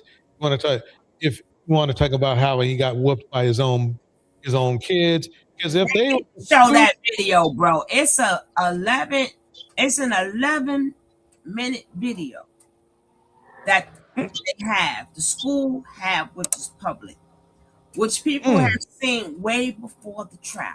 Like I said, there's other channels you can find it where people who would say, no, this is the video that they saw in the court. It's not the video that shows the 4 boys jumping on him.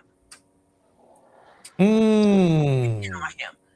Now, all of a sudden, they saying that they're not releasing it. Why? They said because they release it, you would see they all jumped on him. But if he was jumped, it's a done deal. And then the people are calling all the people. Remember when they saw the video, it wasn't recently. They seen it right after it happened. So they thinking that they didn't even know that the people who saw it didn't even think that it was going to be a case because they seen the video. So now they speaking up. This is not what we saw in the video.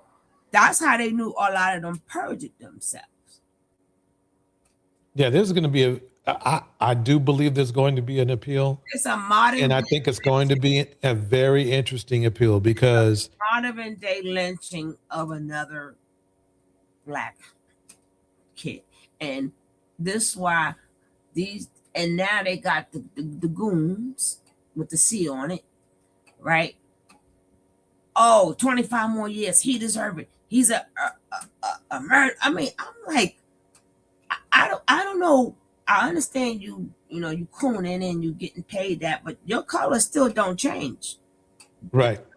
The minute you get out of hand and don't do what they want you, they're gonna remind you you're black, or your kids, or you never know your kids gonna go. Secondly, if that happened to them, they'd be the first to be saying, "Oh, please give me a good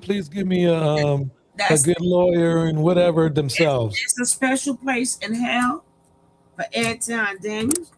It's a special place in hell for the angry man. It's a special, even Stephen A. Smith now. It's a special place in hell for him. It's a special place in hell for what's them brothers' name? Oh my goodness. You covered them before. The something brothers. She's talking about the Hodge twins. Yes. Ah, got it. Them, and then it's a special place in hell for them. And then all the people sitting up there, making it seem like, okay, well, this is, no, that's, if you use common sense, it doesn't, I'm not even a scientist, I'm not a brainiac, I'm not even the lightest bulb in the thing, right? There's no way you're going to tell me if a child is sitting down with a 3-inch blade, and you're 6 feet something, and I don't get up, I'm able to stab you in the heart. I don't care how my arms go. It's not going to happen. The way they end up, we're not even going to get on Charleston White. You got to do another whole show on that, brother. Oh my God. Oh my God. What did Charleston White say now? Busy. Now I'm not even going to tell you. You're going to be busy all week. I want you to be just aside. You're going to be busy all week. And Lord's what, I'm going to be here for all of it, right? Oh boy, you're gonna probably be busy day and night. I don't know, but you, baby, when you start catching up, but you're gonna be really, really busy. And then for all the people, like even that young boy, that lame, I wanted to say some other words, but I didn't want to put it in the chat. You know, all these, they even had in the name of God, and thank you, Jesus. These are church people condemning black church, condemning. And I'm like, y'all didn't even heard the story. Y'all didn't even, I mean, you could tell when a lot of stuff is missing. And don't forget, the only people that testified was the friends. And I'm quite sure they was the friends that jumped them, right? And then they said it was all like rehearsed. And then when they was getting something wrong, the father was making gestures in the courtroom. Wow. Oh yeah, you want, baby. Well, get ready for it. Get ready for the trip.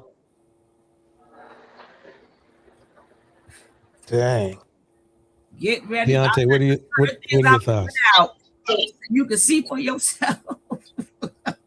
This is. Well, you know, the father actually mentioned Charleston White in his rant that he did, because Charleston was saying some things like he was. Charleston is a What? Baby, that's a show. That's a show on its own. Let my brother see it. Don't spoil it. That flip flop was unbelievable. I'm putting one clue. The flip flop was unbelievable to the point My man made a watermelon. Remember he called him a watermelon criminal or whatever. He called him a watermelon felon. Tell me Charleston White didn't have a watermelon with Carmelo's face in it as a t-shirt and selling it to give the money to the father. Yeah, Charleston. What? Yeah, Charleston is the joke, man. And the thing about him is that he's one of those people that this is what he wants. He doesn't care if he's seen as being a coon or a snitch or a buck dancing or whatever you want to call it, because he's catering to the people who follow him are people who don't really stand on or for anything. That's why it's convenient for him to say, "Oh, I'm black and I'm doing this," or "Y'all niggas acting like a bunch of monkeys." They'll go back and forth with that kind of shit all day. He's doing whatever he can do to make money. He found his lane. That's what it is, Being a fuck. Oh, I'm sorry, being a super. Yeah, but anyway, I just want to say about this father right here.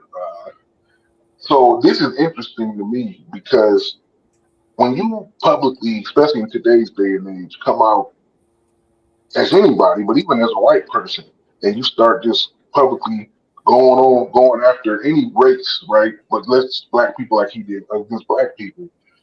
It's a lot of places now that won't deal with him in any kind of public way. Like employers won't, you know what I'm saying? It's a lot of people. So for him to come out and do this, that means that he must have already had enough white people, which I totally believe is happened. Not even that it's possible. I believe it happened already.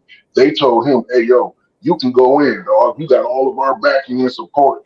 We'll make sure financially you always, got a way to make money, and you ain't never got to, apologize or anything because this little nigger monkey just killed your boy." I know what happened. You know what I'm saying? Like, that's why he feels so emboldened to come out and do this. Because remember, before all of this happened, or at least before the trial and everything happened, he tried to go to a press conference they were having. The Carmelo Anthony family by itself to so-called pray with the father and all this stuff, and they told him no. And then he even used that against him in this little rant. So he is never going to apologize for this. He doesn't care. He feels like he got the right to do it because his son is gone, and there's a lot of people behind him that support him on that. Now, publicly is one thing, but like privately, it's a bunch of people who ain't said. I'm talking about white people who ain't said nothing, but they agree with me. I'd like to welcome to the stage. I said what I said. Greetings, sister. How are you? Unmute yourself. Okay. Sorry, guys. I was typing something. How you guys doing tonight? Hi, sister. Doing good. Hey, Sugar Love. Doing Hey, DJ Torch. It's good having you. I'll have to go and mute just a little bit more. My house is kind of loud right now. I don't know if y'all can hear the background noise. No, we don't hear it. Oh, y'all don't hear it? Oh, okay. Well, I'm in Texas, and I knew they was gonna ramrod this baby. That, and plus where he was located, that's suburban kind of well-to-do people. Some of them are rich, and some of them are middle class. Upper class, rich, and so they probably felt like he didn't belong there anyway. And they probably, I heard that Deontay say this also, that the Metcalf boys were bullies. They had the name of bullies in school allegedly, so people know them as being bullies. And I just know they saw this smaller dude. Even though he's black, he's still smaller than them. So I feel like they were picking on him because he was over there, to talk to someone else that he knew. And like you said, DJ Torch, that's all of it is school property. And even when I was in sports, even though I didn't participate, I was in sports for a totally different reason. Y'all will laugh when y'all find out. But I was in sports for the fringe benefits. Let me put it that way. I hear that. Ain't nothing wrong with that. Yeah, to go out of town and get the outfit, get the free A, all that kind of stuff. That's what I was in it for. But I remember us being under different, in different areas and intertwining with different schools. Especially when you had like a track, because it seemed like they had like a track meet where it was several different schools, so they must have been competing in some type of way, right? And so when we would have that, it would be maybe 10 schools competing with each other. So everybody is socializing and mingling. So there was no need for him to try to make him leave that tent. Why did you try to make him leave the area? First of all, because you didn't even know why he was over there. You just came over there messing with him, basically. Carmelo was over there by himself initially, minding his own business, and then here come, the guys, the football bucks is what I call them. But nevertheless, his lawyer did not represent him at all. And I saw the good old boy system, like you guys were saying. Everything that you guys were saying, that's exactly what happened here. They just ramroded this boy.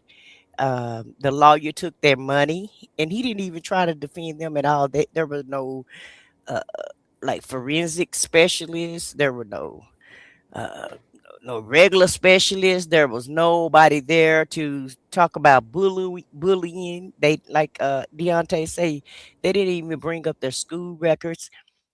The witnesses that they did have had conflicting stories. So the kids didn't even remember the incident all the same way. And I feel like it was deflecting stories because supposedly and allegedly they jumped him. They jumped him is basically what happened. And I feel like that's why they try to whisk. I've never seen a murder trial go within 4 days like this. And I damn sure have never seen anybody get whisked off to prison as soon as they get their sentence. Right. That was very telling. And guess where they tried to send him to? One of the there was like one of the related buddies in the case. Their Metcalf's brother, cousin, the dad's cousin. One of his hell relatives no. is over Huntsville, and they tried to send Carmelo there. And I feel like he was trying to get this little. I think he was trying to get this baby killed. That's why he tried to. That's why they fast tracked everything. I think you know something. I was just thinking that. I say, why would you send them there? A legit. If So they wanted to quickly. do stuff legit, they would make sure that the optics were not nasty, and that was nasty optics. They should have presented that video. I said what I said. You heard about the video that they saw that showed them jumping that boy? That Hold on one second. Go ahead and talk. Hold on one second though.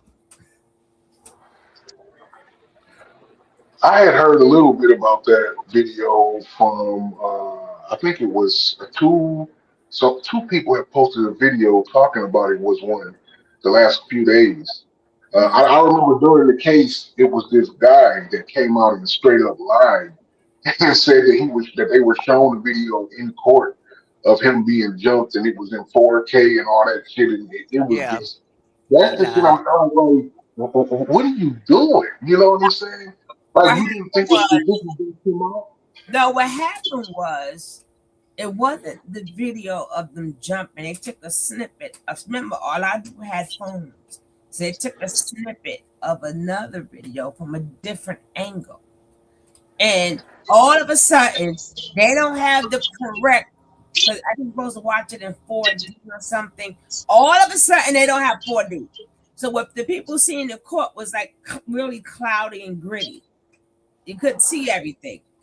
So they did that purposely so the people couldn't see it. But the video they had still wasn't the one that people had seen last year. Remember, people seen the video after it happened.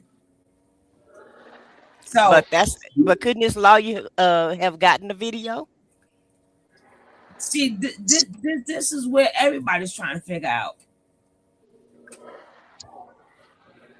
This is what I don't know. everybody's trying to hide. I mean, it's a modern day lynching, but that's what everybody like. Why was it? So now I don't know how they're going to do it, but it has to be presented.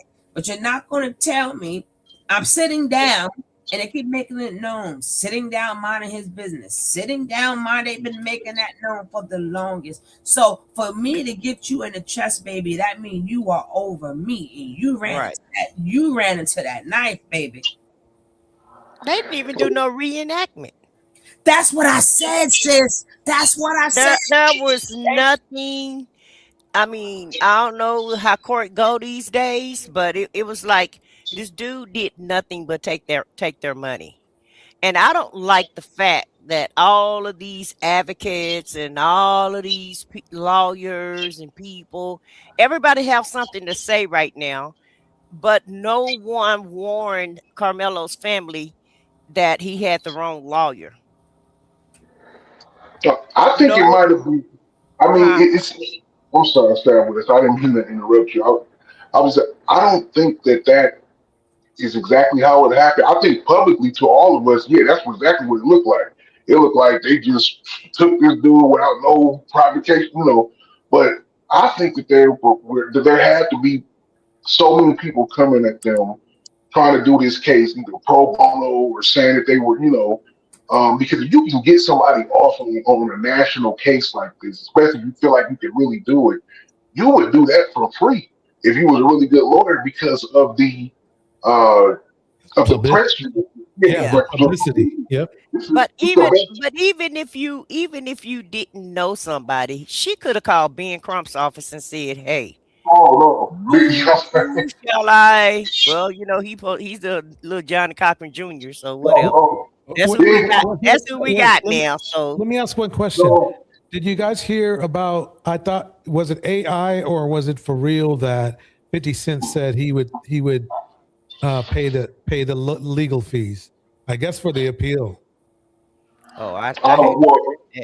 I know it was a lot of prominent black people, and then just famous black people came out and said that they would help either the family or lawyers for an appeal. Funny, Boosie, Boosie just said he would, but Boosie gonna need that money for himself. But I digress. yeah, He gonna need his own lawyer. So I don't know why he's trying to get other people lawyers. Well, I'm gonna say this about Ben Crump. Ben Crump has the big thing about Ben Crump is he gets money for civil suits. Ben Crump doesn't do litigation, especially in something like this. I understand. Didn't you hear what I said? You could have called Ben Crump and had him to refer you to somebody. Yeah, he could have been, but I mean, I don't know why they chose this dude. Hell, I don't know if they could have got. Well, let me just say this, Deontay, because you were saying you don't think that's the way it went. Well, from the very beginning, they had this guy named Dominique Alexander who had been to the penitentiary, and you can't even count that as a big deal no more because they send most black men to the penitentiary if they steal a piece of bubble gum these days, right? And not saying that some of them are not justifiable, because some of them are, but some of them aren't, especially in the South. So they picked this guy. He's supposed to be like Al Sharpton, like a community leader, organizer of some sort that's in Dallas. But he had a choppy record, and you have other people in Dallas that could have helped that doesn't have a bad background. And so that's what I'm saying, because Carmelo Anthony family is not from Texas. I think they're from Ohio or Michigan or somewhere. They're not from Texas. But I do know that the father it's like a car sale making good money. A car salesman, making good money. They didn't even bring up this boy got almost a 4.0 average, number one. They didn't even bring up the white baby he saved from drowning. Right? They didn't bring up nothing good about this boy. Nothing. And this is what I detest from that manosphere because they get paid to, number one, talk about black women all day. That's part of the separation. And then now they getting paid to throw the young black man. Like which one is it, Manosphere? You for men or you against men, right? Because Carmela happened to be a young man. I thought you was for the young men rights. Which one is it? I'm confused here. So for the rights of a man, when it comes down to degrading black women all day, or when it comes down to a man you're supposed to support, now he a murderer. Now you got every excuse in the book for why when black women is this and why black men is that, and you put yourself as such high standards. So now as a young black boy, throw him to the wolf. They are very confused, and it's sad that more people, our people, it's so sad that they really listening to these dumb people. I mean, it's not like their views go down. They're really listening to these people and agreeing. I'm like, you know what? All of us ain't gonna make it. All of us can't go. All of us can't go, right? All of us can't go. But like I said, with my brothers, now that he done heard some more stuff. Watch a show tomorrow. Watch a show tomorrow. Watch the show. But they railroaded that young man. And then what was it? Before a couple of hours, bam, 35 years. Right. Didn't even take that much time to litigate the charges. And I mean, you could just tell that it was all such a setup. You take what, an hour or so to convict him to 35 years, and the same night you whisk him off to Huntsville. And the reason why I'm upset, and Deontay, I understand your point, because I'm still kind of directing this towards you. It's another advocate here in Texas. Her name is Candace Matthews. I know you've seen her on the news. She wear a lot of makeup. She wear a lot of diamonds in those long fingernails, and she's a very attractive lady. But she talk, she's an advocate, and she talk a lot of crap.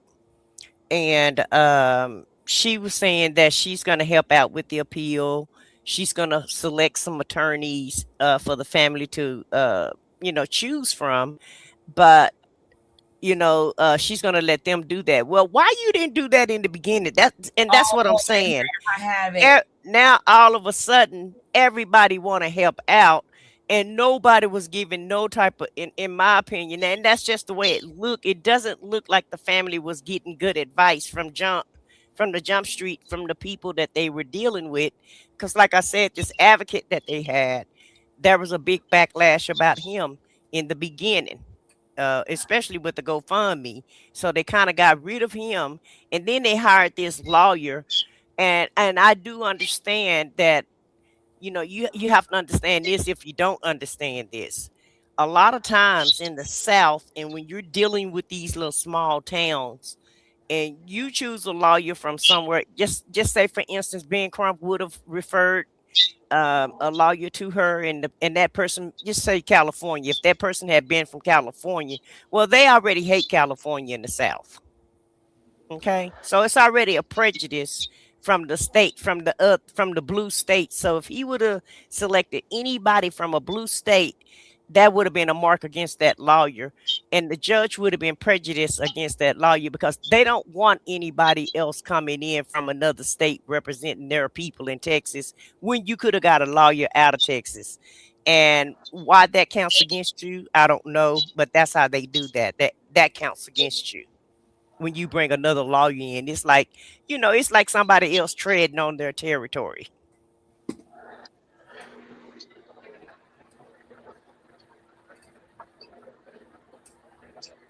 No, I'm sorry. Yeah, I said what I said. I agree with you about that. It's the only thing with that I was saying about the parents earlier, and I'm glad you brought that up about the spokesperson they hired, because it was like, oh, you remember him too?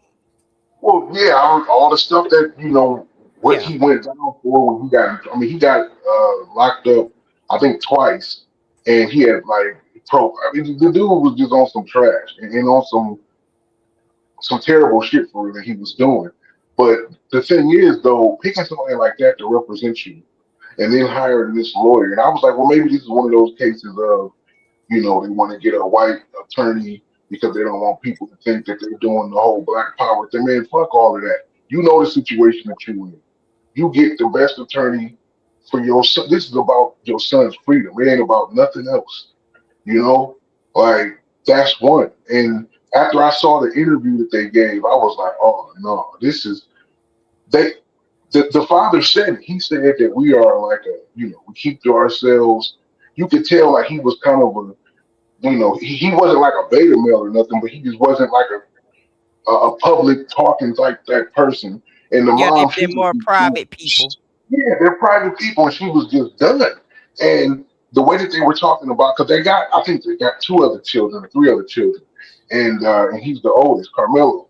And the way that they were talking about him and everything, like this is not no regular. I mean, I shouldn't say it like this, like regular, but this isn't some situation where these are like just some ignorant, ratchet ass criminal It ain't history ass. it ain't Pookie them. Yeah, it ain't poaching them. Yeah, it's not. Carmelo's.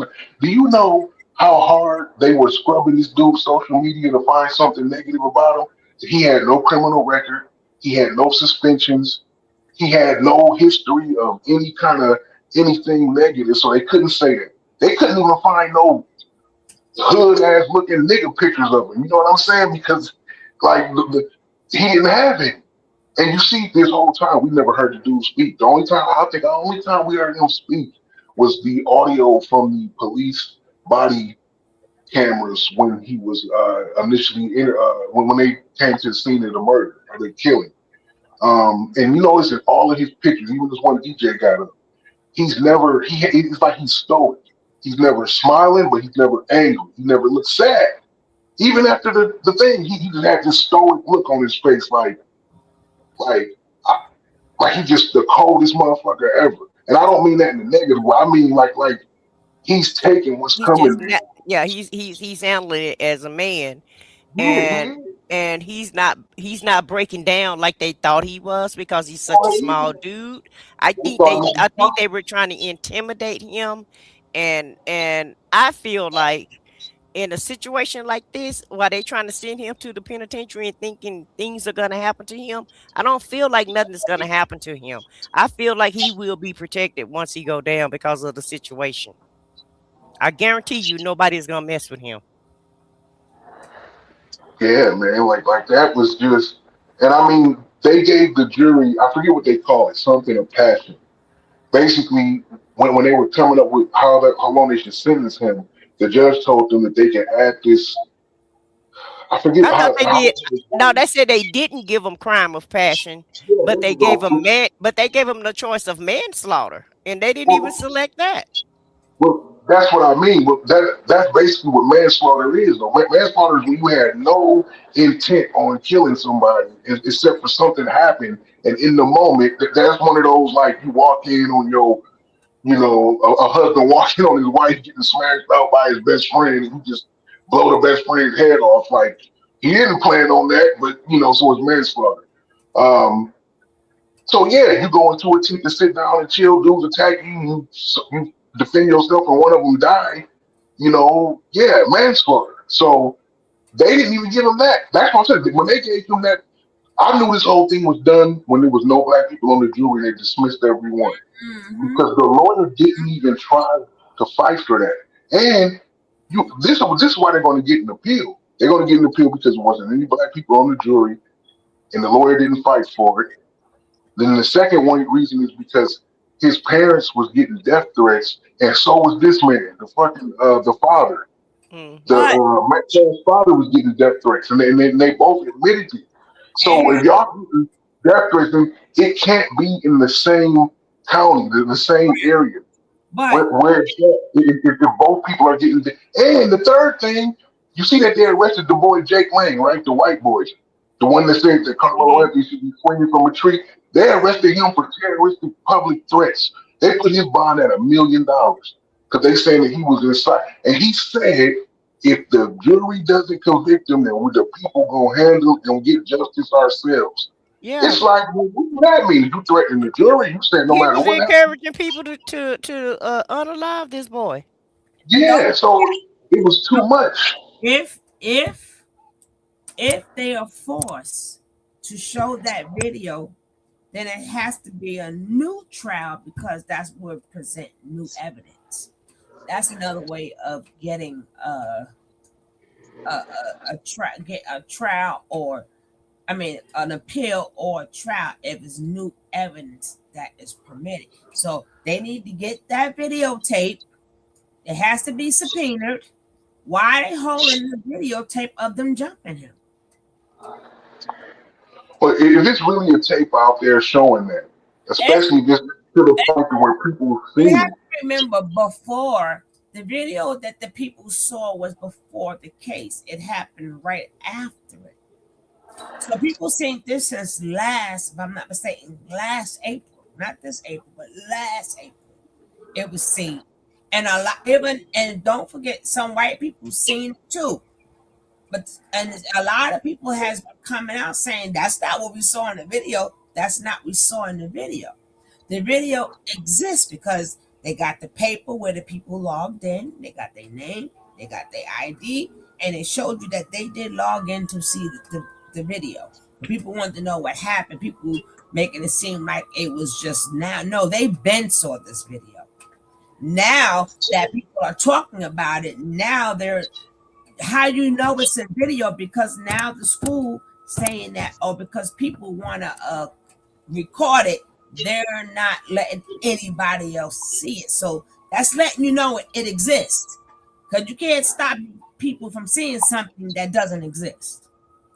But even the people that was reporting it said that they only showed a snippet of the video that they had. They didn't even show the whole grainy No, I'm video. talking about the one where they had to go to the school, not Yeah. the one they showed in court. This one is about 11 minutes. Which one? That's one they never showed. This one. Yeah, that the long one. Right. Because they said they didn't have 4K though, right? No, these are two different videos. Oh, okay. That's But the and video. then that's another thing. I was gonna, when you said that, and I'm like, well, we're in 2026. This can't be Thank the you. only video that comes in 4K. So I know y'all full of crap Hey, when you thank say you. you don't have a 4K TV to play it on. Because you one of the richest cities around that metropolitan area. So the real videotape, people look like that's not the one that we seen when we remember the people who seen it. They didn't have no reason, remember it's a year ago for the 11-minute one, not that little snippet that nobody couldn't see. This one was clear as day. And it showed the boy jumping him, it showed them coming to him or whatever, and it showed the scuffle. So now all of a sudden, nobody else, they got it. They stopped people from seeing the video. So now you can't go in there because remember, a whole year has passed.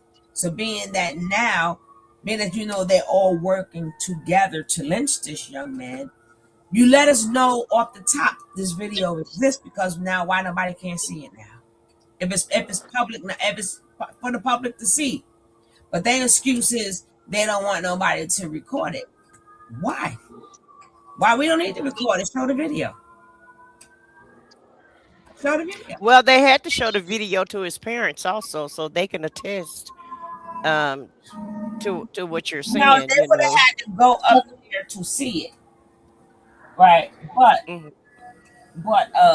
I don't know if the parents seen it or whatever. Maybe they believe their son. Maybe forever, whatever. No, I'm sure if it happened at school and school have it, you can rest assured they're gonna show it to the parents. No, you have to go request it. Yeah, but they can get that through the courts. The attorney could have that subpoena. I mean, Did it, but right. And that's why everybody's saying this is a lynching, because they didn't do none of that. So people try to say, oh, heck yeah, it exists. If you're telling us we can't see it, you just let us know it exists now. By telling us, okay, no, nobody else could see it. So now we know it exists.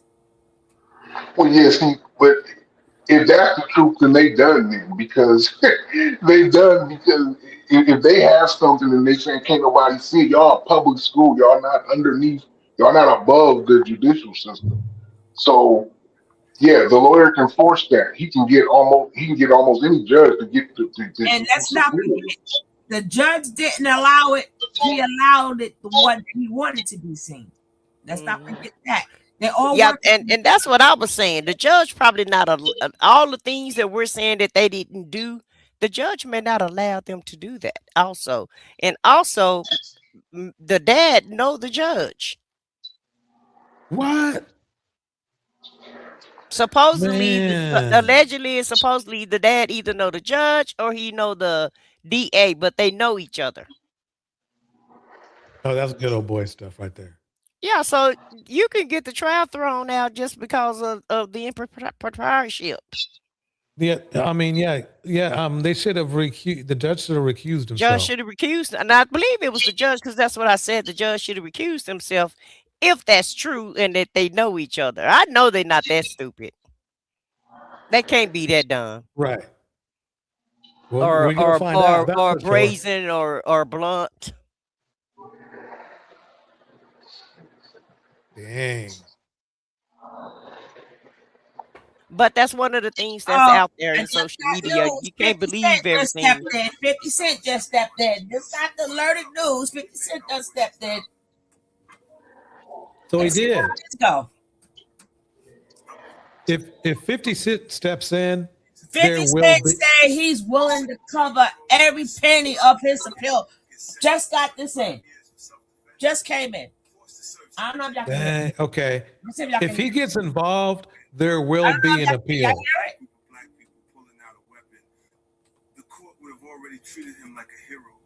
It would have been nice if he did it 2 years ago, but Right. you know, better late than never, I guess. And y'all, I was in the store today. 50 Cent said, why I see this everything. I was in the store today. Why I see this man with this long ass knife, looked like it was longer than 5 inches. And you know, he had some shorts on and had the knife on the side of his waist, like the men do, you know, like they wear here in Texas. Mhm. And sometimes you may go in the store and somebody may have a pow on their heel, and it's intimidating, you know, to see those weapons like that, but it's not unusual.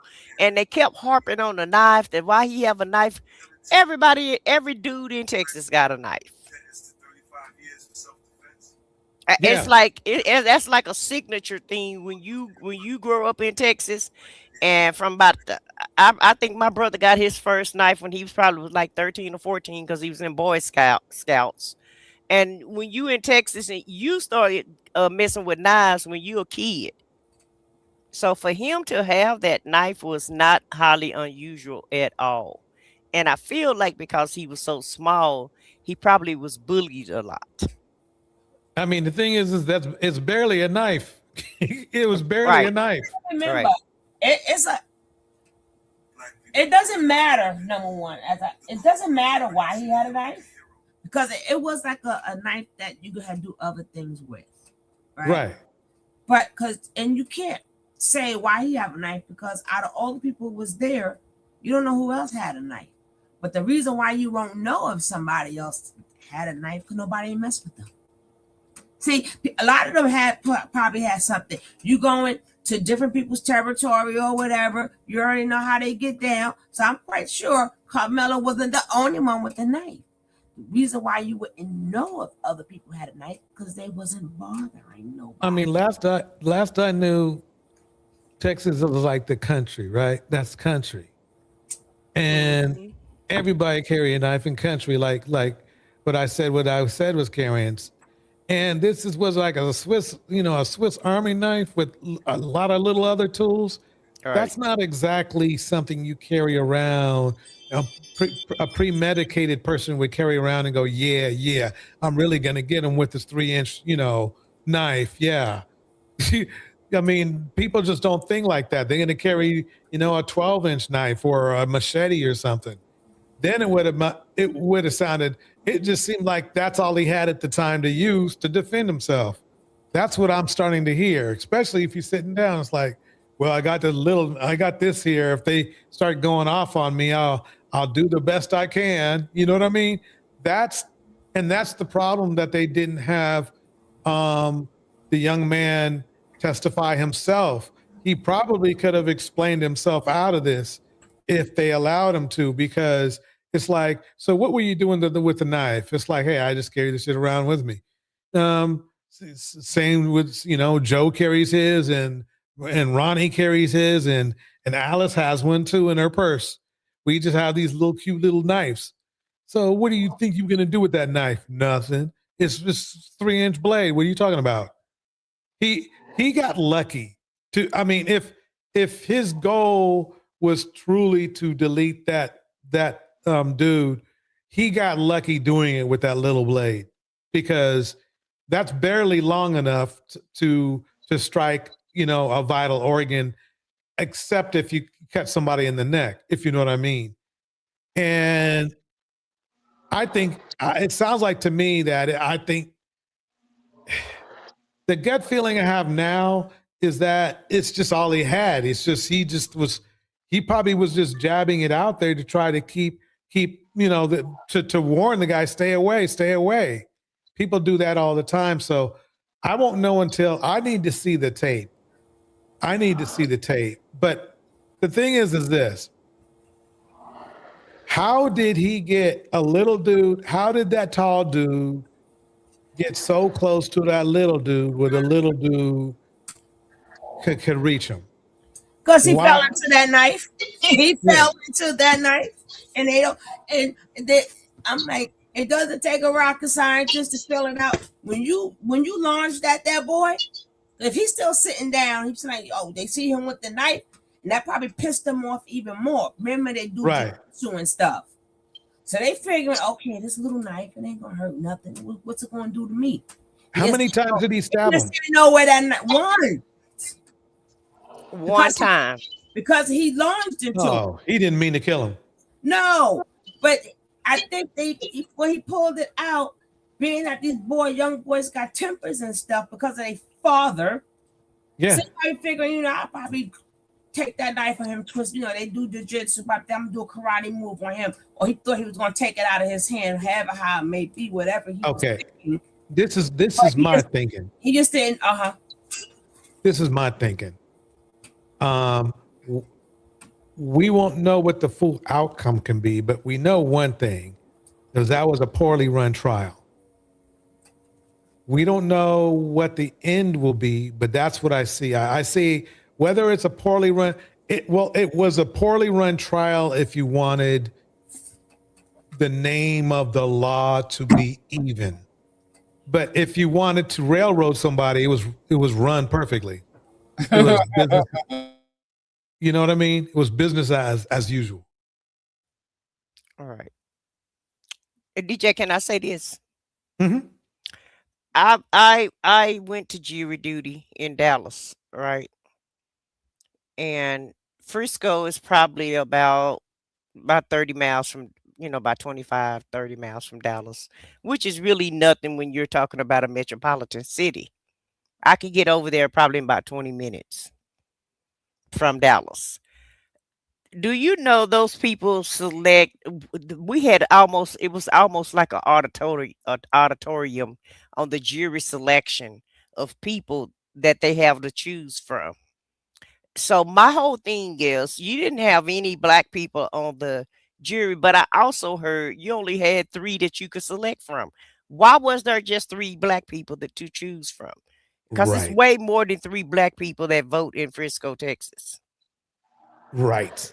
It's a mixed community, and but it's a professional community, with upper class and upper middle class to rich, because you have a lot of some of the cowboys was living out there, some of the Mavericks was living out, live in Frisco or what have you.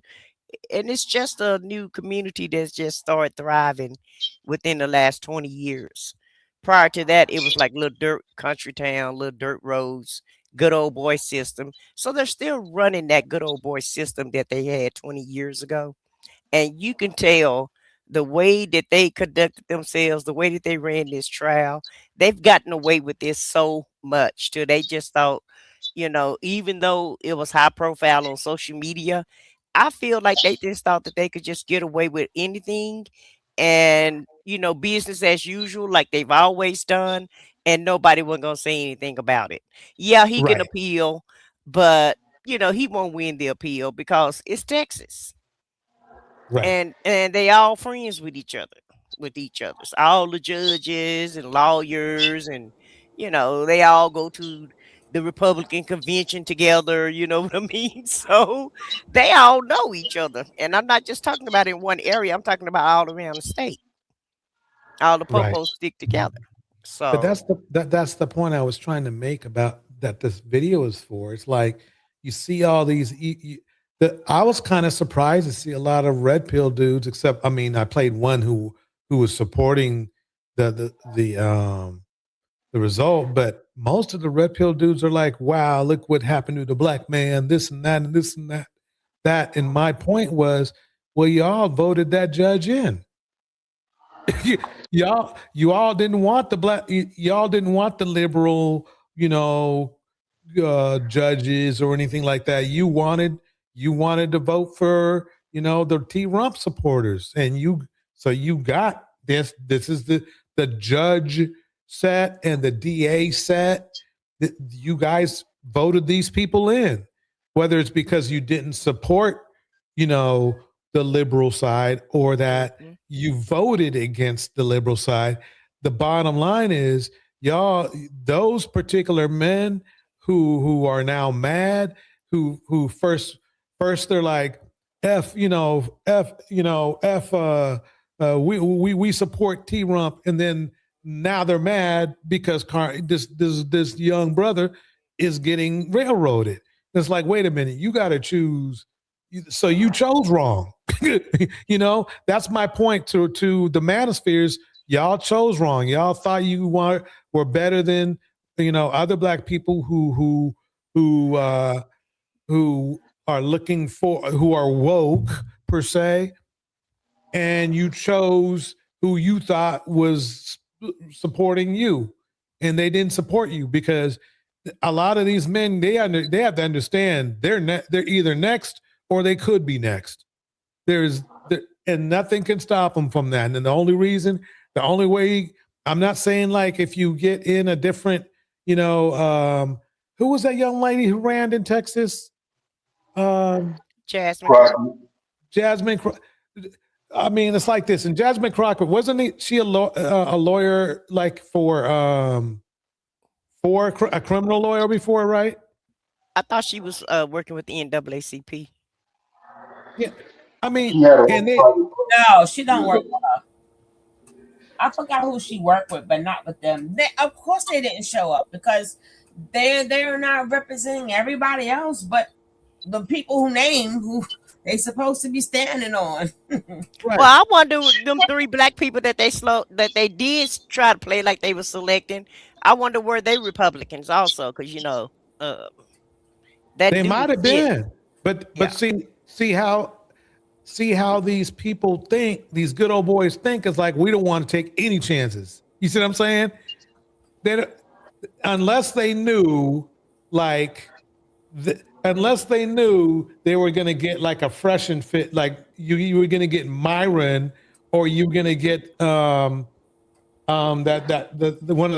cop dude or something to be up there. Those dudes who will do anything to prove that they're white, but they're black. Mm-hmm. Unless you're going to get one of them, they're like, no, we don't want no black people on here. And a lot of people, I knew they weren't gonna choose no black woman because they knew she was gonna be sympathetic. Yeah. Oh, and yeah. it might not be even just sympathetic. A lot of times women just listen to neutral. Yeah, women just listen to the facts. We'll listen to, whereas a man, in my opinion, sometimes they just have their mind made up. They're gonna vote a certain way, and it don't matter what you say. But what you were saying about those dudes, those red pill dudes, you said they voted against their interests. Yeah, do you think they even thought that far ahead? Because a lot of people, like some MAGA didn't realize that Obamacare was the same as what do Affordable health care. the affordable health care. They didn't know both of those were the same things. Yeah. No, they didn't think that far ahead, but all I knew was that they wanted to choose against women. That's the thing. They knew that most black women would be, voting liberal. So these guys are like, ha ha ha. In that case, we're going to vote against you. That's why they were laughing at the young lady. I don't know why I keep forgetting her name right now.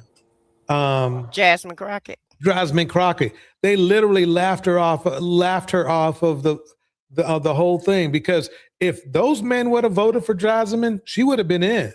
But they made a point of telling people, don't vote for Jasmine, don't vote for Jasmine. She's too ghetto. That's what they were saying about this highly intelligent woman. Just like they'd said about dang.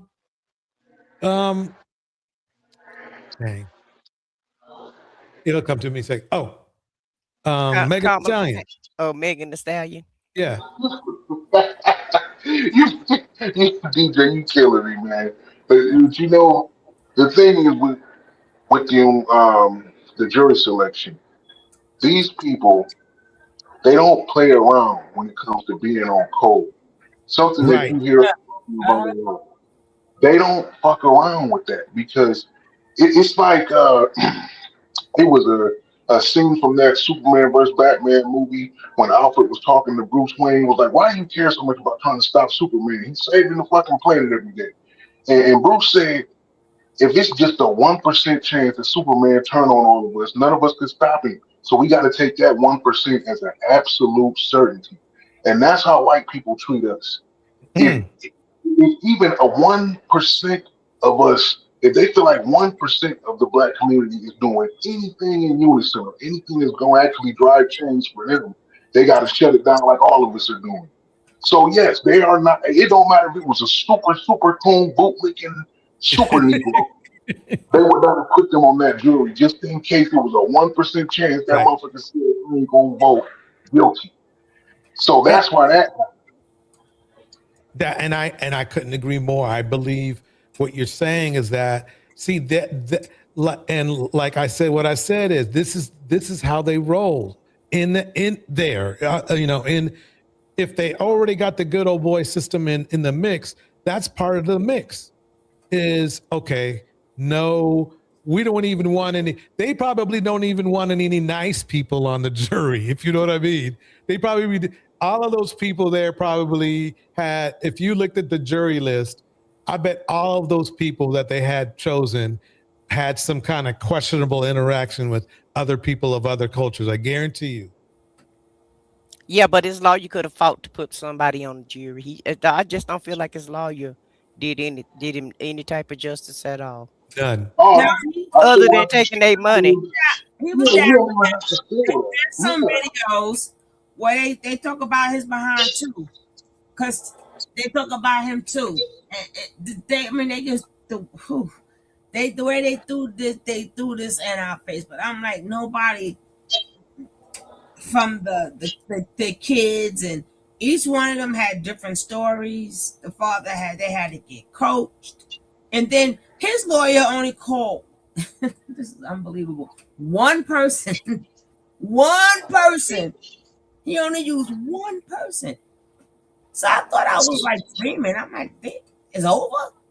Nah. One, and then he asked everyone at the end, was Carmelo the aggressor? How I'm the aggressor and I'm sitting down? How can I be the aggressor and you standing over me? There's no way. And they all say, yup. I'm like, oh my goodness. The lawyer didn't bring up anything about, like, again, he saved the kid. He's a good kid, never been in no trouble.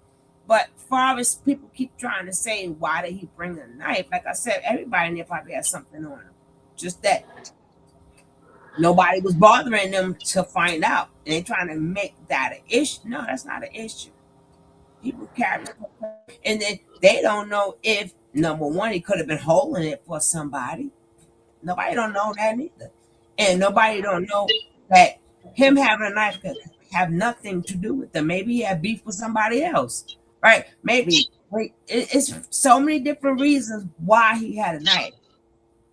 But if you didn't launch your butt into it, you would never have known. But why bring a knife? He didn't bring a knife for them. He didn't know them. He was thinking about them. And if it's raining and he's sitting by himself, so he's not with a group of people. So all that other stuff, I mean, they could have tongue-tied them kids if they wanted to. If he was a real lawyer, they could have tongue-tied them kids really quick. They didn't even do that. That's the thing. Trust me, he's a real lawyer. He just did what he was doing for his team. The only thing that matter at the end of the day is your own people and holding that line. That's what he did. You know, because honestly, the way I look at this whole case, and let's just say that the video that wasn't played doesn't even exist. If you just look at it for what it was from everything that really happened, at best, Carmelo would have got off on self-defense, and at worst, he'd have got 5 to 10 years for manslaughter. Mm-hmm. So even in the worst case scenario, he still shouldn't have got these 35 years and shouldn't have been first degree. But the fix was in from the beginning, from the jury selection. And the last thing I'm gonna say about that part is, I'm just gonna say it now instead of just walking all over it. The decision making was terrible by his parents. From the lawyer, and what's his name was just the icing on the cake to let you know it's like a confluence. Like the lawyer wasn't the one off, then they went and picked this other weird dude to be the spokesman. And after seeing the interview, I believe that they were just in such an emotional shock and probably stress in every way possible, not knowing what to do when everybody was coming at them and trying to figure it out. They just make the mistakes. In hindsight, now as they do saying, doing an autopsy on the situation to see how they can try to handle it from, Bro, in the autopsy, they say he had Molly in his system and something else in his system. You gotta check that out too. Who had Molly in his system? Steroids. He had steroids. Yes. What? Yes, I'm glad he said that. We went to the word autopsy. That's what it came right back to my head. Yes. I mean, so imagine that big old mean machine coming in front of him. Hold up now. Yeah, And they didn't want that coming out in the trial. Yeah, that's another reason why I'm sure that judge probably just denied every type of little evidence against Austin. He denied all evidence against him and allowed all evidence against Carmelo into the trial. To deny because he didn't give him nothing. He didn't have to deny nothing. And then they sat there and the judge made sure no cameras, no nothing. So we can't see how the father was making them signs. A lot of things, it'll be like your word against mine. They made sure the world couldn't see that boy getting railroaded. But yeah, they had the steroids, and I think he had 2 substances in him. But they didn't bring that up. Oh, bro, this can of worms just get more and more and more. Now, even with the other, and it's just so crazy. They want to put us back in our place so much. You notice it was back to back. First it was poor little Cyrus. And hopefully you guys, y'all can do what you want to do. They can't get another penny from me, ever. I haven't spent my money with them people since the early 2000s. Right? And they saying we're not calling it a boycott, we're calling it a blackout. Right? So it's picking up. Their business is slowing down. And now people are now going to now black people businesses. So we can get some of our own money back. We have done so much for every culture but our own. And look how we get treated. Yeah, I totally agree with that one. You know, these Asians, the ones that have been going online and going viral, they have been emboldened. You know what I'm saying? I mean, I saw when this Asian lady went in on black people talking about, oh, y'all can't survive without us and all this other stuff, and y'all don't, she just went through the list, and in order for that to really work, though, people always talk about the boycotts that happened with Martin Luther King and I forgot, was that in Birmingham or was that in That's what they said, don't get on that bus, baby. And guess what? Nobody yeah. got on that bus. But and that lasted for almost a year and a half.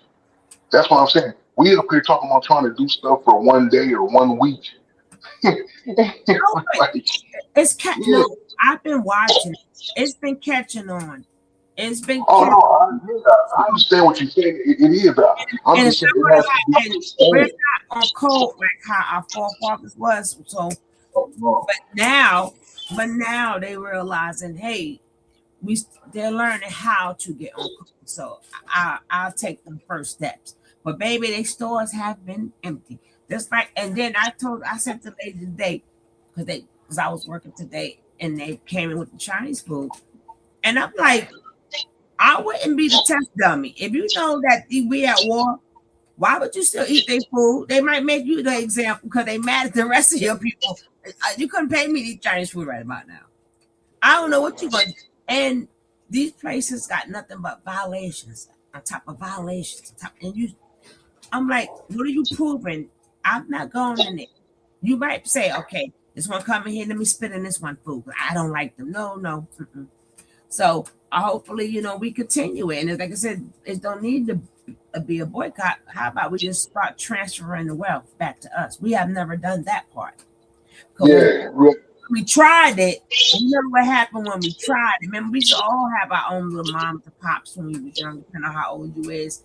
We had stores and we had everything, but either they burnt them down or we didn't get the loans, but they did things. So from then on, we've been supporting everybody else. But we do have businesses, and I'm glad that they're putting these businesses online. If I'm not mistaken, we used to have what you call like a green book or something, not us, but it was a book that told that all the black people had and told them where to go, where they can't go, this business, that business.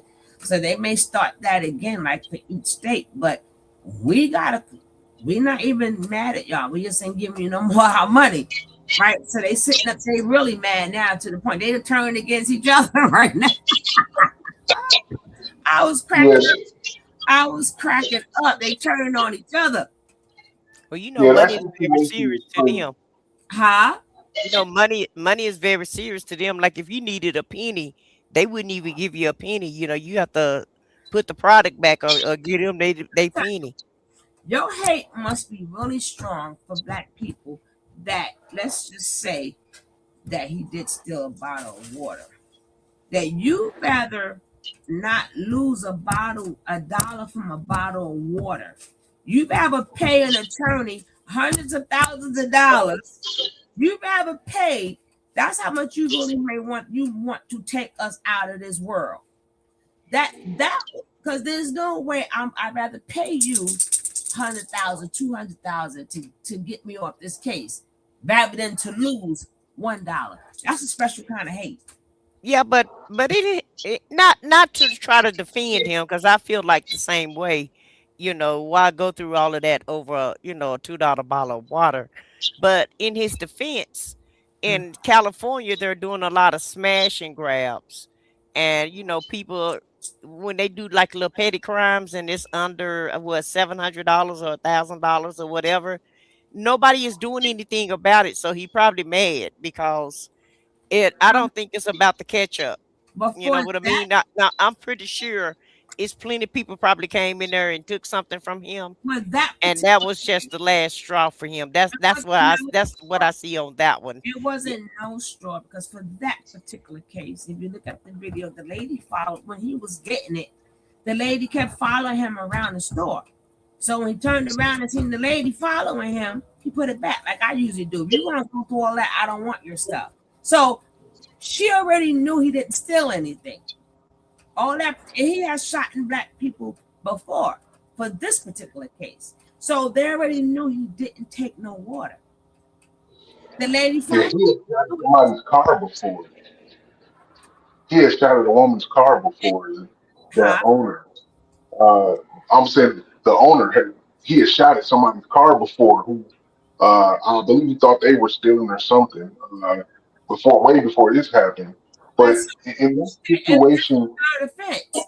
But yeah, Cyrus happened was in the Carolinas, not Cali. I didn't say which state that it was in, right? I didn't say which state, but thank you. But the thing that I'm saying is, you followed them all through the store.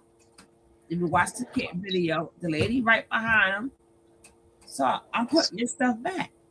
So maybe she didn't say to him when they ran out. She never said you didn't take nothing, and you chased this boy almost a football field, just almost a whole football field, with that pow pow. Again, they rather take you out for $1 and pay the next man, the black man, and then people say, "Oh, well, that's his job."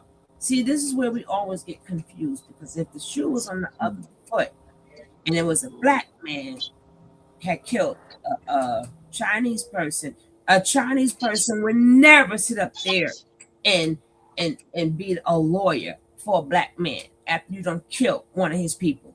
But ain't that premeditated murder? Ain't that premeditated though? You gonna go all the way to a football field? You couldn't come to your senses?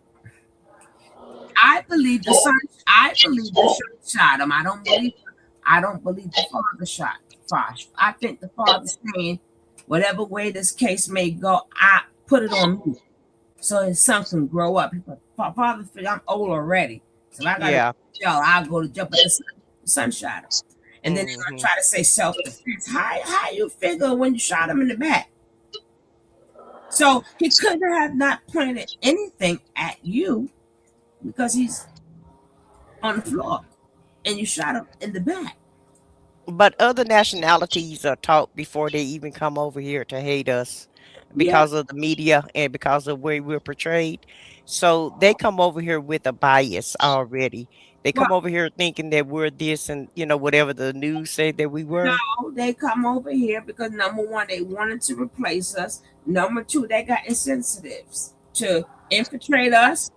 Well, yeah, that also, but I'm just saying, as far as being told, like if you're going to go to another country, people will tell you, okay, sugar love, watch out for this part of town, or watch out for these type of people, and I'm sure, these other, you could tell these other people coming from other countries, they already have a bias against us. Instead of trying to figure us out and learn us, it's already a bias built up when they get here. Going on since I could remember, and this goes back from the '60s. We wasn't doing that in my grandmothers when they first started coming. They got incentives to come here. Now remember the music and stuff and all the killing and stuff that's been going on now. But they've been was here since the '60s and coming in from the '50s, '60s, and '70s. We wasn't going around killing each other then. The government let them know, I don't want you around them people. And then they started that propaganda. Because I even know, especially being from New York, it's nothing but a melting pot. I hear all the crap they said. Like, we'll give you this, but if we do something to them, you are not allowed. That's especially what they told the Cubans and the Mexicans and the rest of them. They got special deals to come. That's why when you hear them say, "Oh, I came here with 2 of the nickels." No, you came here, you got your sensitive. You got the loan, you got the grants, you got your business, and you get the house. That was to infiltrate us. So now they're trying to say, "Oh, they're gangster." No, that's happening like in the late '90s. Okay, what happened to the '70s? What happened in the '60s? What happened in the '50s? They wasn't doing that then. This is the things that they were told. And then when the killing and stuff came out, that was just added to it. But they came here because they came here. Well, you ain't that scared. All your businesses is in our community. You ain't that scared. You wasn't scared of getting robbed, and your store's right there. The corner store's right there. Your businesses is right there. In the same community you're scared of? Okay. All right. I don't know how that stereotype go when you can't get away from them. The same people that they told you stay away from. You know, I done heard it all. I don't think they told them to be afraid of them. They were just saying don't mess with them. I mean, take their money, of course, because everybody does. That's all we do is spend our money with everybody else. But they don't have a problem setting up shop. You know, I mean, they know in our areas or whatever. That's where the money is made at. Plus, they know, that they want the reason. One of the other reasons why he got off on that is because they want to reinforce the fact that you can't do this to nobody except for your own people. The only people who you can still rob and kill from is your own black people. Anybody, not just white. I don't care if they're white. I don't care if they're Hispanic, Asian, Jewish, whatever nationality George Zimmerman was. You can't. If they not black, you can't do nothing to them, or you're gonna get spanked real hard. That's what that was all about, and that's what they mean when they tell them to stay away and stay away from them. They mean like outside of making money off of them, don't even deal with them because they can't even get their own stuff together. Like the dad over here, when he went off on the baby moms and all the other crazy shit he was saying, they feel justified saying that shit. Because and another thing that he said, I'm not just saying that you're racist, it's a fact. Unfortunately, some of the things that these people are saying that they stand on to why they're allowed to be ignorant and racist and whatever else is because they do see the same things that we talk about. And that's all they care about is the negative stuff. So it justifies for them. It's not a compliment to tell black people you speak well. You speak so well. But Let me play his rant one more time. Oh Lordy. Let me play his rant. Here we go. Because you can't be unbiased, you dumb. If you answer the question, I can't send a black man to jail because he's black, you're not getting on the jury. You're so unintelligent. Let me pause it. What? That wasn't even the reason why those black people didn't get on the jury. That's what gets me is that it's that kind of stuff right there that tells me that when number one, it's like this. When somebody says has to mention they're not racist, they usually are. And so let me play it from the beginning and not interrupt this time. Here we go. Because you can't be unbiased, you dumb. If you answer the question, I can't send a black man to jail because he's black, you're not getting on the jury. You're so unintelligent, you can't even fill out a form correctly. You don't even know who your daddy is because 78% of you don't have your father in the home anymore. You got baby mamas running around with 8 kids so they can get EBT cards to feed you all. You think I'm being racist? No, I'm being real. Actually, that's pretty racist.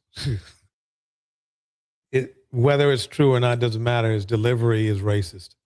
They ain't only black people. White people do the same. That's his cover-up move. I've seen that happen a lot. I probably grew up in the similar town than he grew up in. Call them out just as hard as I'll call you out. Anybody who he doesn't. No, he doesn't do that.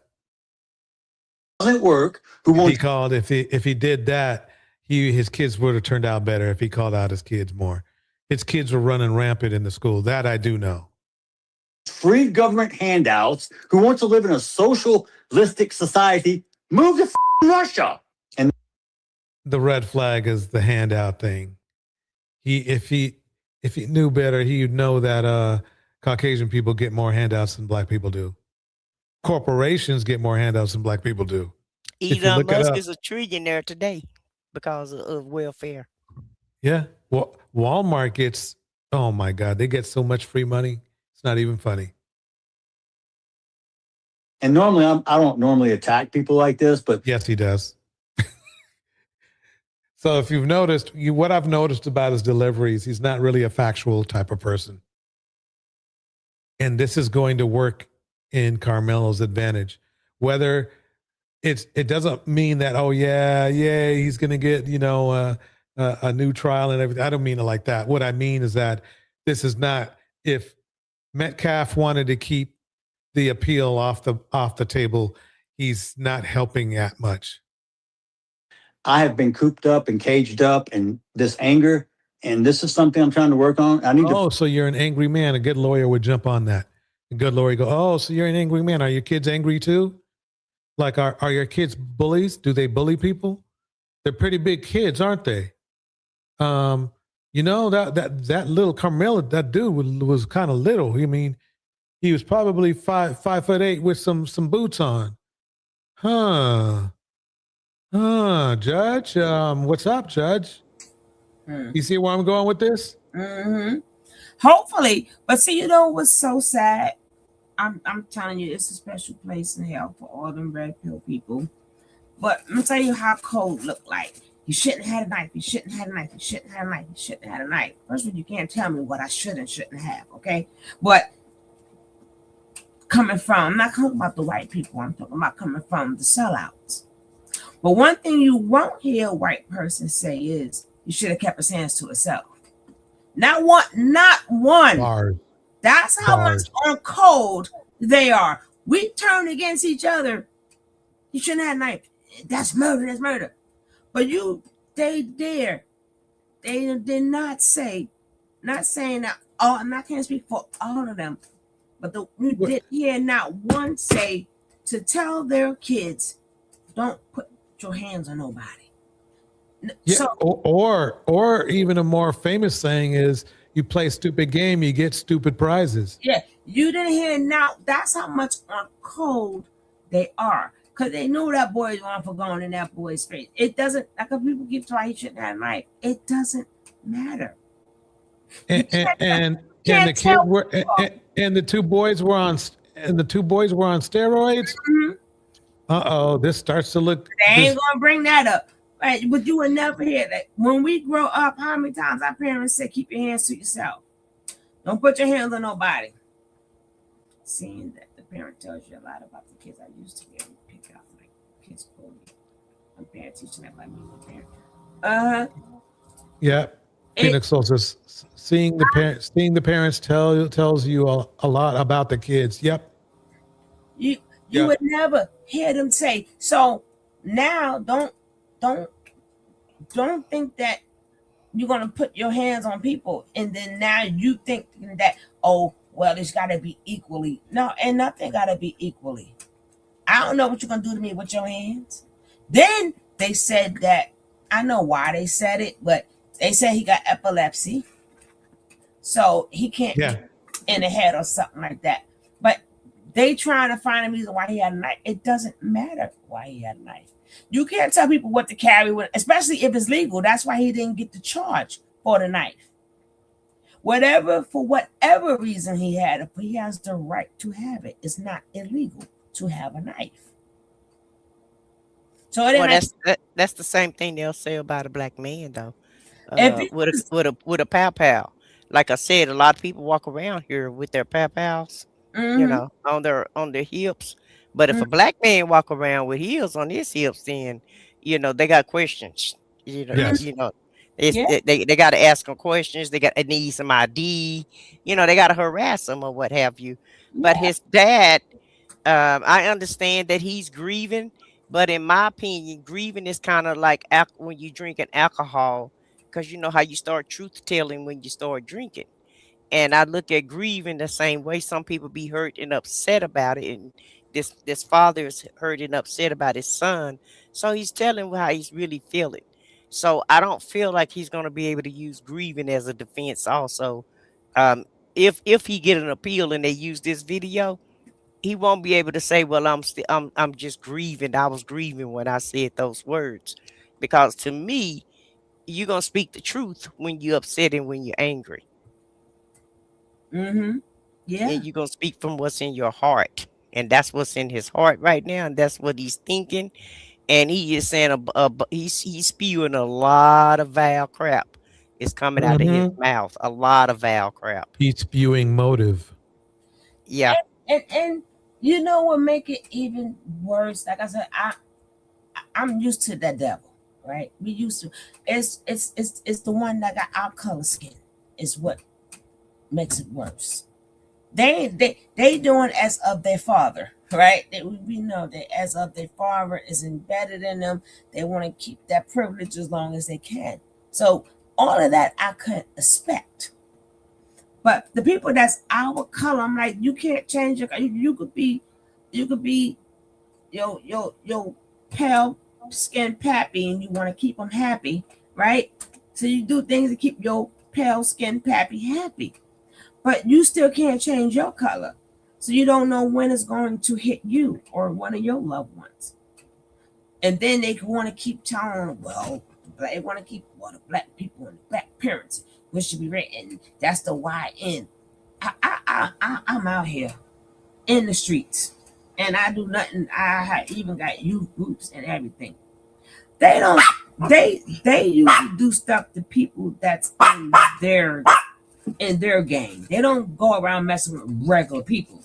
Like if you on the street, they mess with street people. They don't go up. So it's not like they just going around. They do. But if they do take out each other, they still ain't bothering you. They taking out each other. You're taking us out. It's a big difference. If we taking each other out, how they say, y'all doing us a favor. That's us. We got to be responsible for that. We talking about fair justice when y'all take us out. Because if a black man take a black man out, and if he get caught, he going to jail. See, that's the difference. The difference is y'all not going to jail. Right. Hyenas and Twin Cats said the same thing. Everybody that somebody brought up about he used to beat the boy's mom, so the twins beat him. Uh-huh. So basically, we're looking at a very violent family. Yes. And capable of assault, and somehow this is getting juicier by the moment. This is getting juicier by the moment. You know, DJ, usually in cases of bullying, what they found, and I learned about this when I was in middle school, is that in a lot of cases when bullies are bullying kids at school, especially smaller kids than them, they found out that the bullies usually have abusive households that they come from.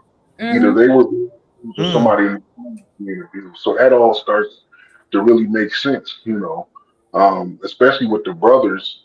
If they really had to deal with this situation with their father like that as kids, yeah, going up like they probably and they twins. I couldn't have. Now this is just a human thought right here, right? I couldn't imagine what that's like losing my twin brother. You know what I'm saying? Like somebody who you grew up with, y'all identical. I mean, it's just I couldn't imagine what that's like. So, but they probably do everything together. Me and my brother was best friends going through middle school and high school. I mean, we did everything. We wasn't twins, but we did. It was in the same grade, though. We did everything together. Like we even lied to people and told them told them that we was twins sometimes because it was just fun to mess with them. But everything we did together, and we backed each other up no matter what it. And trust me, we was doing some dumb shit, but we was backing each other up no matter what it was. So I understand like how that situation could probably unfold where, one brother messing with the one, he gonna back his brother no matter what. Hell, that's probably what they do, And kids, I just want to say this too. Kids, man, because I've been in fights when I was in high school, especially, against little white boys over racial type shit. But when it comes to like killing somebody, that's one of the things that white people are really looking at this from, and even some black people who looking at it like, hey, it was a fight, it was a jumping situation. They just didn't think of all the times this happens in school that it should have ended in that kind of a death. But at the same time, what you see what happens in the white community when you bully white kids too much, they'll come in and shoot the whole damn school up. So bullying, bullying is a serious thing, and people should just keep looking at it like, oh, they're just kids being kids or boys being boys. And I mean, yeah, most situations it is that you grow up and then the bullies end up being broke motherfuckers out in the streets, whatever. But but in a lot of situations, the bullies, the ones who are getting bullied, they want to protect themselves. and they get fed up after all. And I'm not saying that's what happened with Carmelo. I think he really was just protecting himself in that situation. But most bullies, though, back to what I was saying earlier, got abused at home in some way or witnessed it, and that's how it starts. And you think that this is the first time his father spoke like that? Oh no, in private? I wasn't asking that to you. I was just saying it. Oh yeah, no, yeah, I know. Yeah, I was just saying, like, no, of course, yeah. Can you imagine the conversations in the house with the kids? Yeah, I can. Think about that though. Like, you know how all of us are with our families, especially when we growing up, and when our parents are talking about the world and how it really is. Man, I used to tell my dad when I was a kid, my brother said, we like, Dad, you racist. He's like, I ain't racist. I just know these crackers. That's like, well, that's what he used to say, right? And when I got older, like in my early 20s, I was like, you know what, Dad, you're right. You wasn't racist. You just knew what these people was on, because I started to see so much, like, just like, damn, you deceiving, lying, manipulating, using. Yeah. So that's how we talk, and we the damn victims for real of this shit. So imagine how these motherfuckers is talking. You know? Yeah, they heard this kind of shit from their dad every day. They mom too, probably. You know?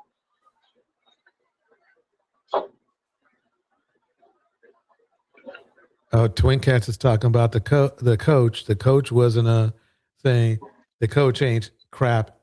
He told Austin to be a leader. Wow. And what are you going to do about it? Wow. Oh man. Was that the coach or was that I thought it was Carmelo who said that, what are you going to do about it? But wow, the coach said that? Wow, this is going to unravel. This is going to unravel if that's. Yeah, but he man. told him to be a leader, but they lied because the coach never said to tell them to get the people out. Them are two different things. Right. A leader with your people. He didn't mean lead, kick people out the tent. Because in that case, they can sue now. They can now sue that coach. They can now sue that school. Because that means that coach put them kids' lives in danger by having them going to strangers. So you're not going to get me to believe that. A professional person who know their job is on the line and they could be sued, send two kids to say, hey, kick the people out the tent. Because me and you the same age, what? I'll be like Carmelo. Like, we on the same level. I'm not going nowhere. Like, no adult told me to leave. Why you over here bothering me?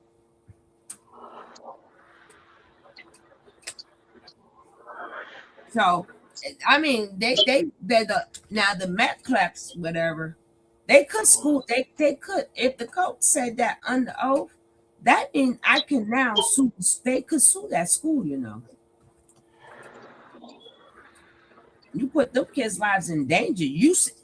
According to them, then you sent your kid. You sent my kids over there. I'm suing you and everybody else in that school. So if they're not doing that, that go to show you it never happened. They all lying. They had to give an excuse for the boys to be there. They told them to say that.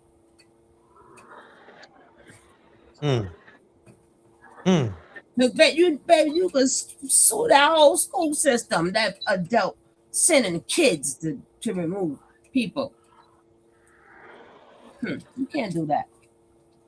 But I mean, for what they say, I'm only going by what they say. I don't know if it's true or not, but that's the lie they said, and I'm sticking with it. But I'm glad to see a lot of people is getting involved. Did you see that baby crying when they said 35 years? Oh, it broke my heart. It broke my little heart. Seeing that poor baby crying. And I've seen this time and time again, young black boys getting set up. I've seen it. That's another story within itself. But baby, Well, it's two more other guys in Texas that one a white guy unalived, and he was a teenager. He unalived two people, and he got 10 years manslaughter charges. And the other white guy was convicted of murder, but they just gave him 10 years. did you see right after this thing? This is what I'm saying. I don't. Them red pill people want us dead, because did you see right after that the people was having a party for some elderly person in a family, and the guy went over there saying racial slurs, and then left and came back with a whole suit on.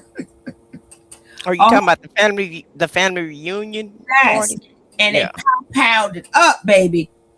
And they just didn't know that the uncle just so happened to be a Marine, but had his pow on him, so he knew how to pow. And thank goodness he went up there to take the whole family out. Let's see what he get. I want to see what type of self-defense he gonna say. I got to see this, and I got this. This is one case I would love to follow. I would love to hear him get community service. I want to hear. It really just depends on what state you're in, because each state govern their own laws. So Mhm. some states are going to be harsher than other states. The South is going to be harsher, in my opinion. And then the states that don't have the penalty, they give you a lot of time too. Like if you're in California gonna give you a lot of time because they don't have the penalty there. Well, it depends if they on code. Remember, even though you're in different states, you got your own laws. But when they on code and they say we're gonna let that one go, remember they all friends. They went to law school together. They know each other in different states. They want to put in a phone call. Okay, go easy on them. All right, no problem. These judges know Right. each other. Right. You absolutely right about that too. So I would love to hear what this man said. Had all them babies screaming and yelling. I'm like, that's why that's when you let them out, and then they want to go these YNs, and this the culture. So I'm like, I understand the other side putting them stereotypes on us, but if you saying that, then that will go for you too. If the parents are charitable, that will mean you too. Do you forget we the same color? So if you such a good father, then you think there's no other ones. If you such a good mother, and how you raise your kids, you think you're the only ones. You putting other black people on blast, but you forgot you were black. So if you did such a good job, you don't think there's other black parents that did good jobs? You're the only one? I mean, when do we stop putting each other down and start helping one another? Who goes out there and speak to them YNs? But they make big money talking about I don't even call young men YNs. I don't know who thought of that, but I think that's crazy. But even who, it's a name. But we got a lot of stuff to fix, but that will go for any race. All races they take out each other. But you hear black on black, no, it's crime everywhere. The Asians take out Asians. This one take out that. Okay, so what?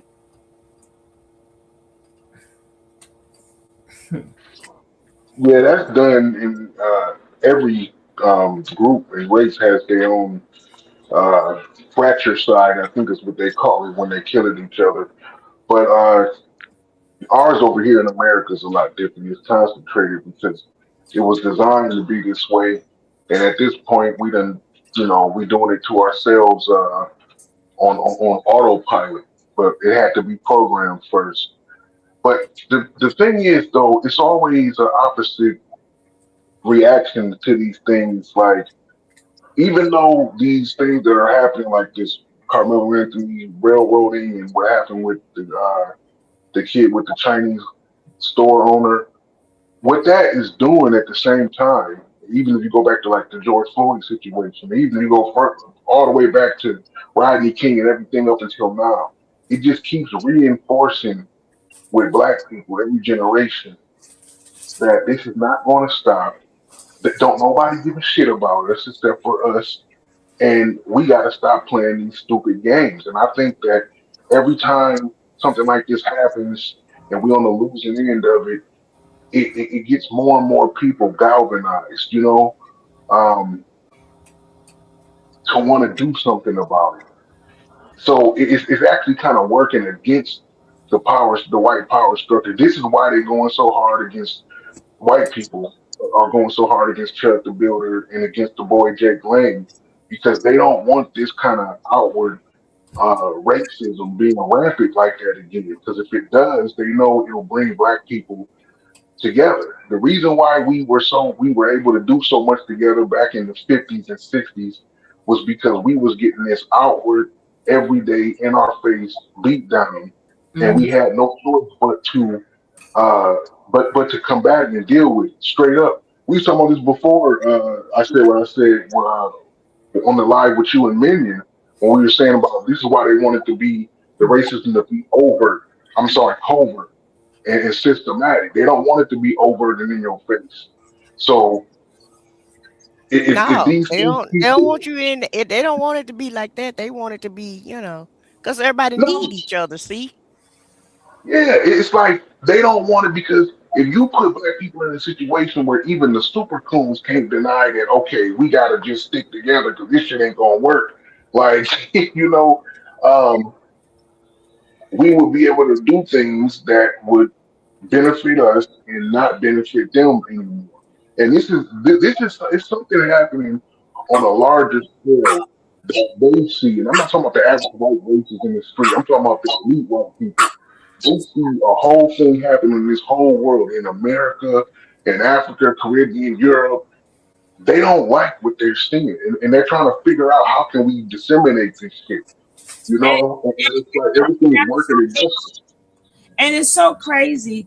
You don't notice that everybody's coming at us at the same time.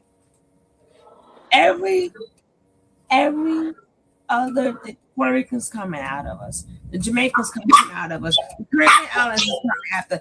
It's like once they started the FBA stuff, and once we said we foundational Black America, baby, everybody is coming. I mean, we have no allies right now. I'm sorry, we have no allies. The Africans is coming after us. Right? I'm like, well, how many people we got to fight? I mean, we must be some powerful. We already know some powerful people. But at the same time, everybody's coming against us. Everybody. Yeah, I think that's just another form of division that we definitely don't need, and it's being sown. The divisions are being sown on purpose. It's nothing wrong with us having subgroups. It's like I keep going back to when you look at President Xi for what he did in 2020, what he told Biden about Americans over here and the Asian hate that was happening. They was beating Asians up and everything. They didn't care if they were Chinese, Japanese, Korean, Taiwan, fucking Filipino, Malaysian. If you Asian, you under the umbrella of just straight up Asian. And China being the number one country in Asia, President Xi felt like it was his responsibility to make sure that Asians all over the world, no matter what they were, nation-wise, were being treated fairly. And this is how every group is. The whole UK, they don't care about which country you from. They don't, you know what I'm saying? They don't, America. They don't care about what state or what your back. Americans. We the only ones that play this whole, or we FBA, or we Caribbean, or we from the slaves, and y'all from the diaspora, we African. Of course, there's gonna be people in these subgroups that not gonna like each other for whatever reason. But until we come together, we always gonna have this problem. Well, we had to separate or have our own identity because, the reparations talk was coming up, right? And then we had too many people that were not from this country either talking for us or even though you melanated just like us, you was shutting down our reparations. You first generation. So we had to take that stance, just like everybody else.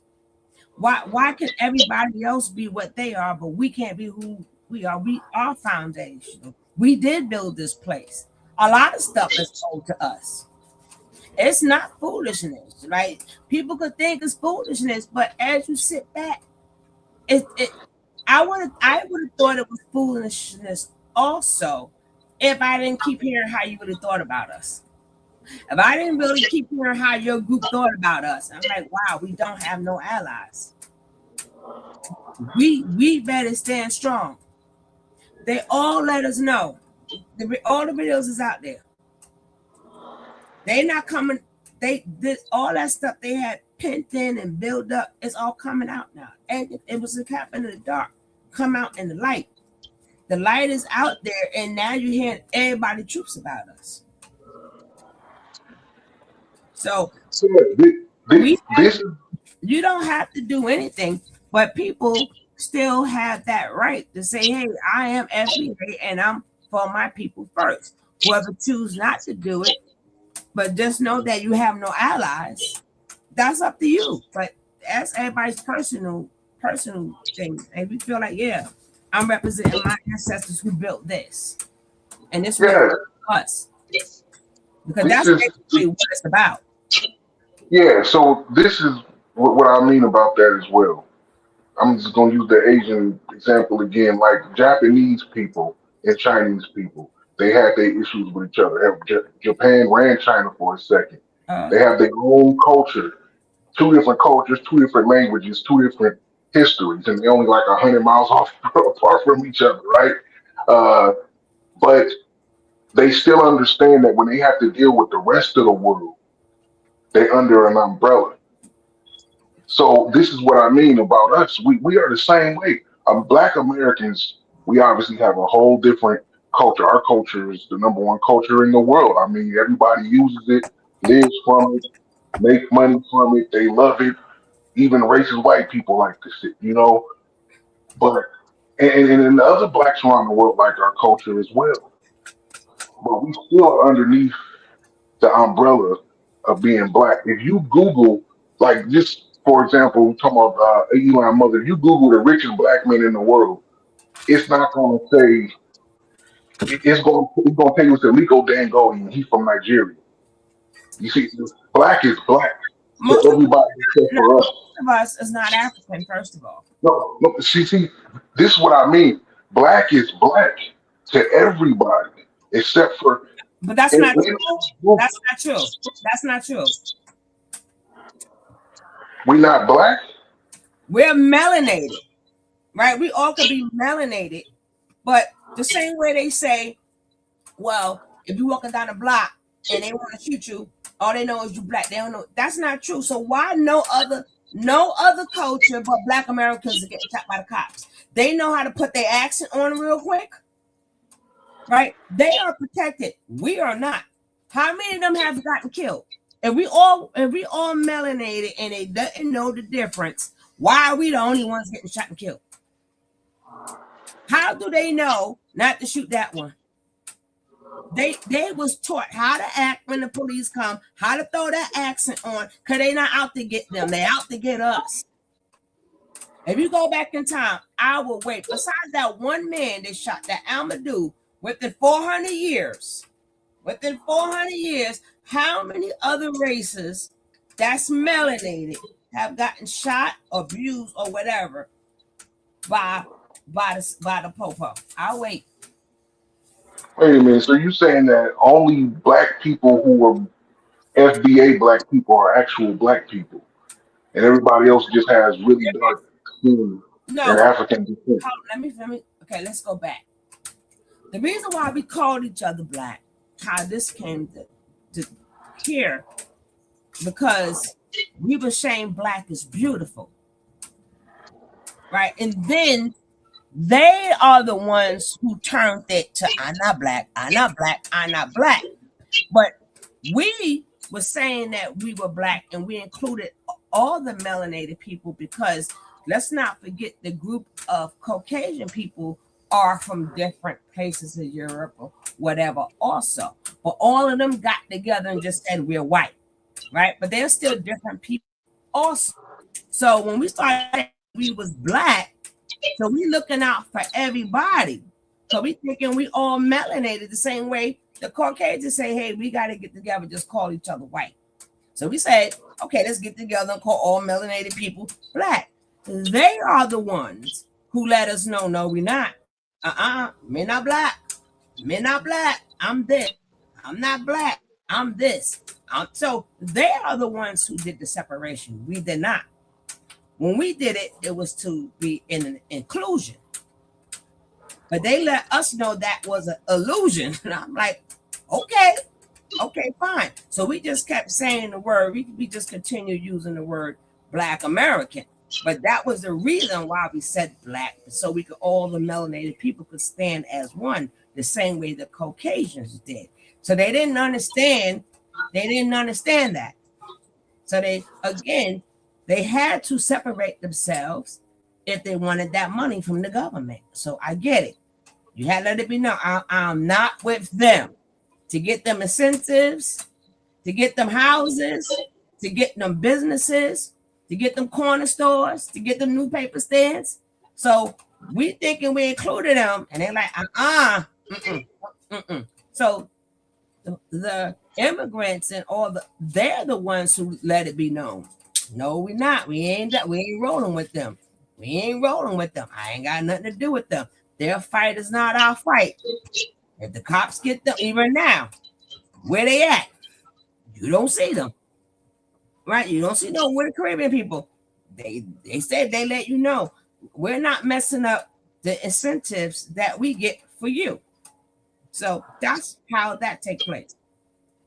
We were unified to protect the Neek against the mega, and FBA asked if Neek was FBA.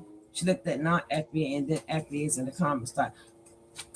Well, you're talking about this one thing at the mega, but I'm talking about in general. In general,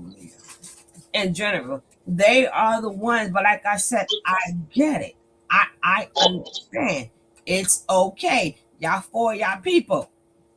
You ain't got to keep reminding me how many years, 60 years now. And my age, plus my mama age, you ain't got to keep reminding me. I remember history very well. I remember the separation very well. Yeah, we were talking about this a little earlier about, when the immigrants were coming over, especially black immigrants from other black nations, that they were told to stay away from black people, from black Americans, the type of culture, the decisions that we made as a whole, which the only thing that we really agree on as a group, really, at the end of the day, is that we don't like outward, in your face racism. Everything else is just separatism. The only thing we agree on is what? We don't like or want to stand for outward, in your face racism. Who is the we? Black people. Black people, black Americans. That's one of the I'm trying to figure out when was this, right? Wait, hold on.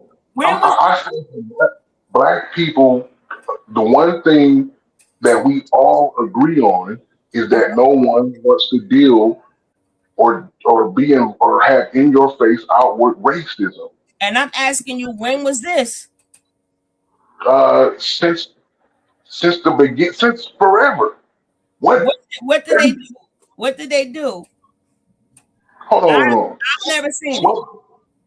You've never seen black people not want to deal with racism. That's why we even talking about American blacks or melanated people. I'm talking about American black. Like, see this. Oh, okay. Look, okay. Yeah, but I know. That's why I asked you. That's why I asked you again. I'm gonna tell you right now. Like, we're not gonna agree on this one because this is the problem that we have. At the end of the day, we keep separating. And the thing about reparations, and that's funny. I said this before. If I was if I was American government, I would give black people reparations right now. Today, I'd have gave it to them 10 years ago for real, but I'd have gave it to them right now. If I was them, because even if they would have gave us $10 trillion, let's just dream and say these motherfuckers gave us $30 trillion, right? 95% of that money would go right back to them and other groups of people within a decade. We wouldn't do anything with it because we're not together. Even if it was just for us, the black FBAs, we got a serious problem to deal with. So it's bigger than just the getting the reparations. We can do things that'll be 1,000 times bigger than getting reparations Thing is if we this. work together. My thing is this. I agree with what you say. But at the end of the day, it's owed to us. And when people choose to do with their money, that's what they choose to do with their money. And I'm not gonna pocket watch you. That's what if we decide, hey, let's take that money. If you decide to blow it, just like if you got an inheritance, if you decide to blow it, that's on you. If you want to give it back, but that doesn't mean that we shouldn't get our money. It's owed to us. What they do with their money, right? So it shouldn't matter. We are not a collective. And when it comes down to when people get their money, it shouldn't be, oh, because we're not a collective. When they become collective, then we give them their money. No. If it's owed to you from your family line, that is our inheritance. I'm not going to pocket watch. I'm not going to pocket watch if you want to blow your money. But it's still yours. And if you are a descendant, then you deserve your money. Right? And then people can say, well, I didn't have nothing to do with it. Now, all these multi-billionaires start, even from the Hiltons and everybody else, everybody's still living off of our free labor, who claim that, well, I didn't have nothing to do with it. That was back then. No, that money went into y'all banks. Y'all made your hotel, y'all made your business, everything y'all made that now that y'all are living off of is from our free labor. Yeah, I didn't say we shouldn't get the money. Actually, I was saying that they should. That's the point. If I was the white people, I would give black people the money now, but like while they still are independently thinking and not caring about the group as a whole. I'm not saying that we got to take all the money and put it towards something. I'm just saying that a percentage of that money should go towards something for real, for us, not just for the individual. Because we're the only group who doesn't do that, and we don't understand that this is why we don't own or have anything. Well, why we don't own anything? Because a lot of opportunities we did not get, right? People keep saying, you don't think our grandparents and our great grandparents tried? If the banks are not giving you the loan and they redlining you, you're not getting the grants. It's all going to the immigrants. Like everything we try to do, everything that we try to do, they ask it. That's why we don't have nothing. You don't think that even when we did do something, they burned it down every time. So that's what I mean by the immigrants get their incentive. They get their incentive. Okay, you come here, we're going to get things that we never could have. They can go up in there and get the loans for the store. Remember, these people came here with wooden nickels. We've been here all these years. Why we don't have no stores? It's not like we didn't want stores. But the capital, get it together, the loans, the grants, and then just the point of coming here, they give them a starter pack. We never got that starter pack. We never got it.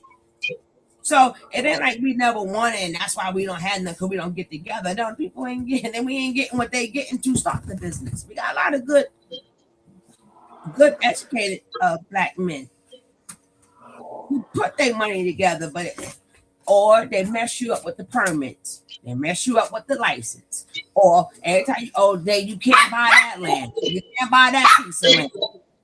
This have always been done to us, including till today. These are things been done to us. Out of all the millions and millions of the black men we got here, you don't think some of them tried? Of course they tried. You think they didn't want to put things in their community? They kept railroading us. They railroaded us. That's why we can't have nothing, because they won't let us get it. Yeah, well, it's a solution for that. The solution is it's something that a lot of black people don't really want to want to hear or deal with, man. But you said it earlier though. We don't have any allies. You know, like that's what I was saying earlier. Uh, if you say something about the Jewish community, even if you say something positive about them publicly, they start tripping, and the government will trip too. If you say Please, something about God will. please say little hats. You don't want his, you know, maybe they picked that up on the algorithm. Don't even mention say little hats. Yeah, the issue is that they're covered.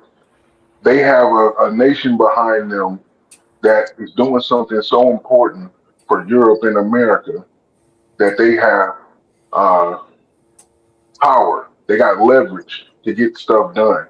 The same thing with the Asians. The same thing with Indians. We don't have that. We don't have. All we have is ourselves and nobody else. But they did And steal that for from them, us. but I'm saying it's easy for them to keep putting us in these situations. Yeah, we can't get loans and keep getting redlined and all these other things because we don't have a way of making it for ourselves. Now, it's different ways that we could do that, which would again require people working together. See, the FBA, this is the crazy part, spend so much time tripping about black people outside the FBA, and we still got to be able to come together within ourselves. The Okay, but we're going to need. They're not going to let black people build any kind of real power base in the middle of their society or empire. I'm talking about the white people, not the Americans. Not why would they do it? I wouldn't let them do that. Like they wouldn't let that happen. So you have to have some kind of outside of this country base or support or ally We ain't got none. so you could trade with. And then they telling us to go back to Africa. I'm like, no, we're not built. We already built this country. You don't have to go back. It's not about going back like we gonna get on ships and go back to Africa. I'm It's not. about every country in the world, including the United States, is knee deep in Africa right now. Actually, the United States is getting pushed out and Europe.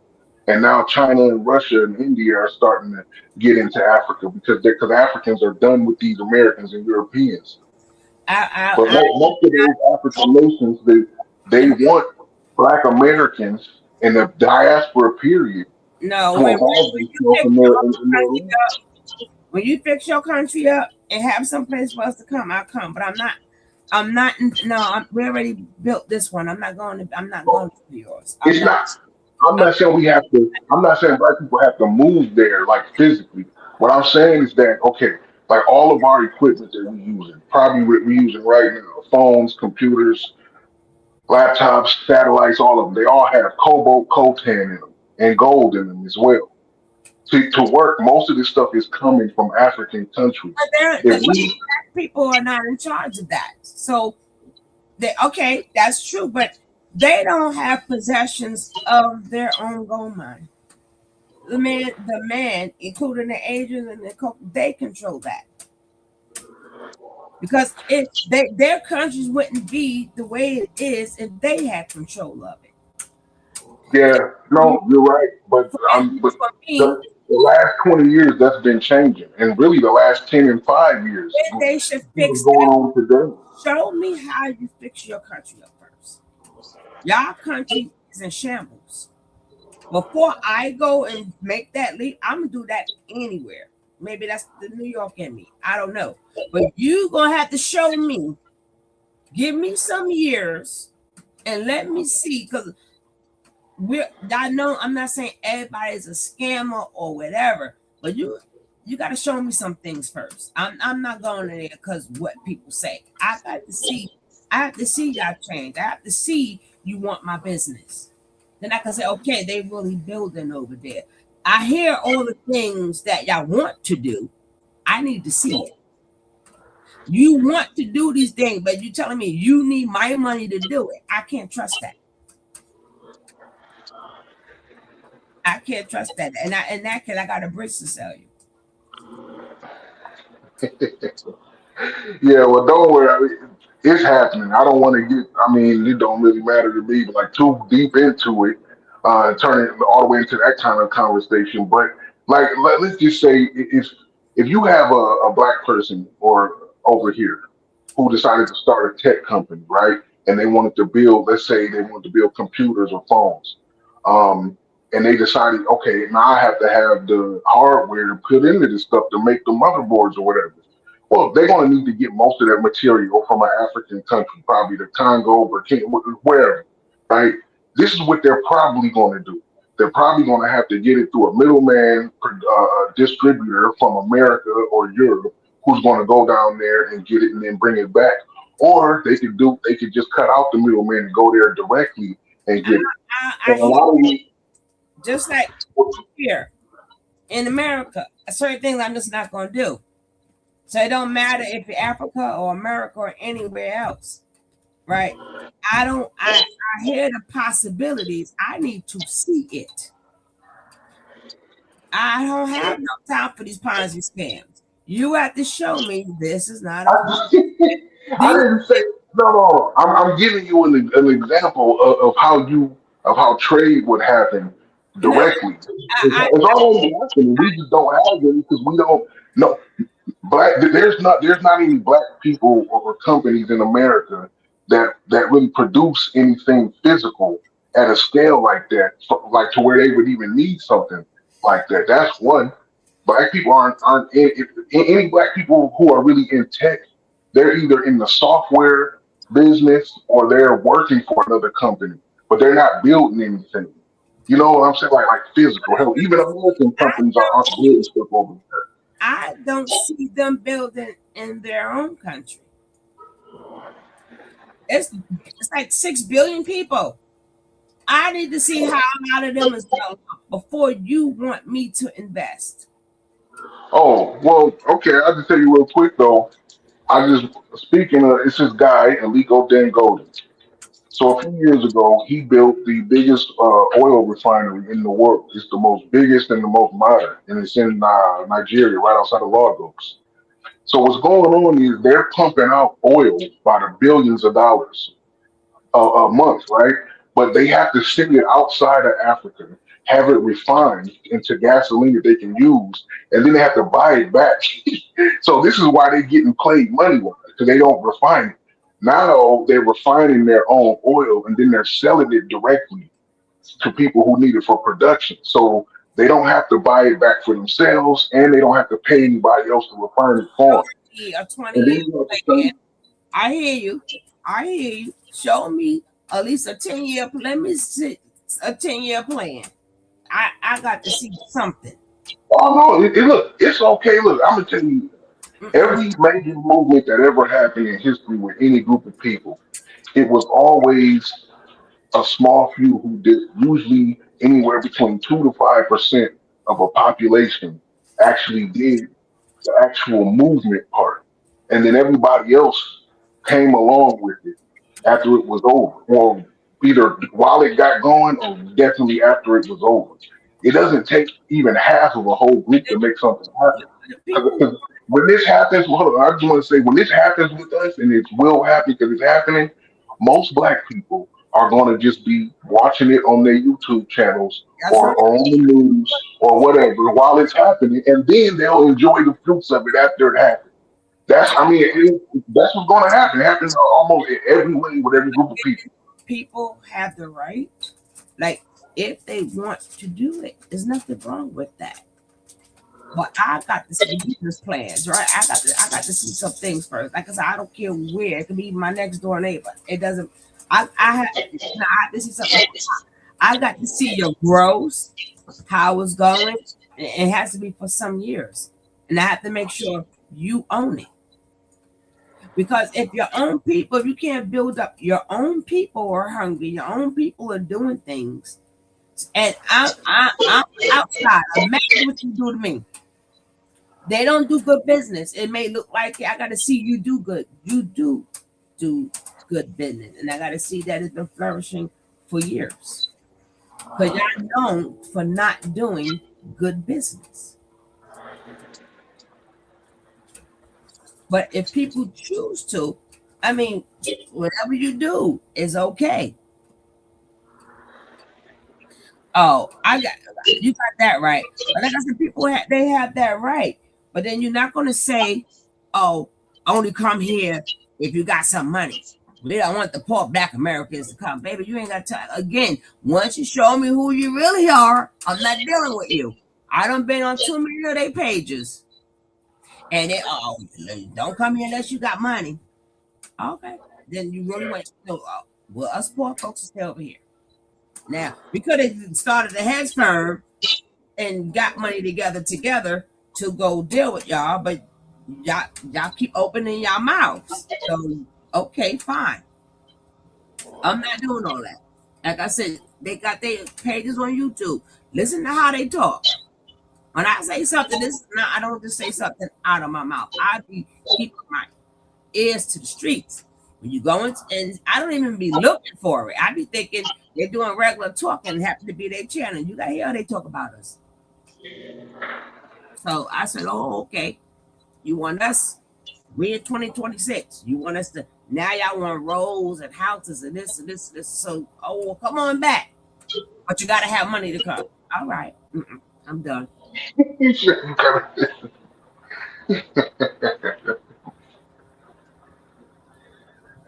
Because my thing is, it would be a beautiful thing if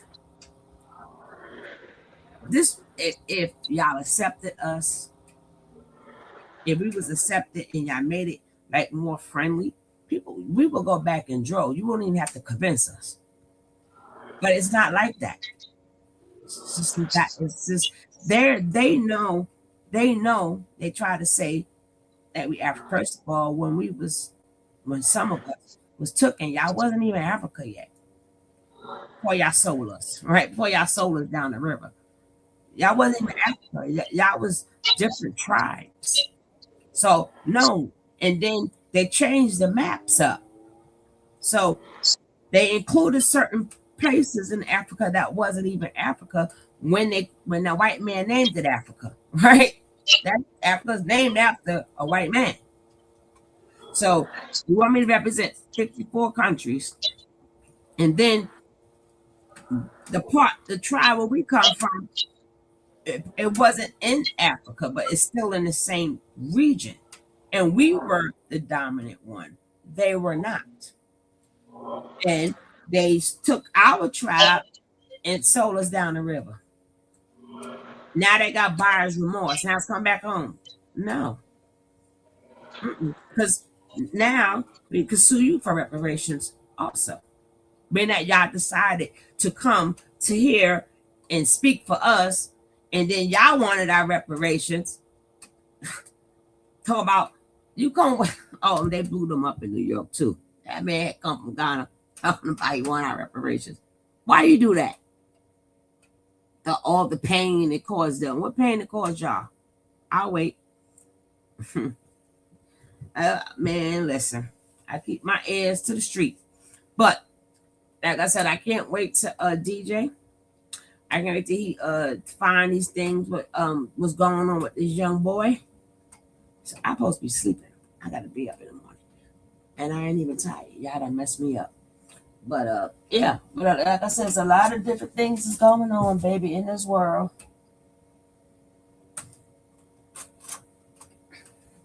Correction and word for it in a picture. Yeah, you got that right, Phoenix. I can't do that neither.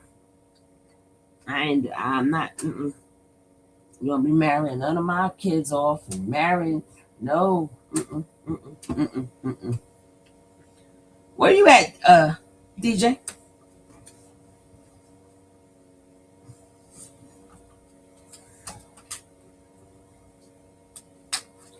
DJ?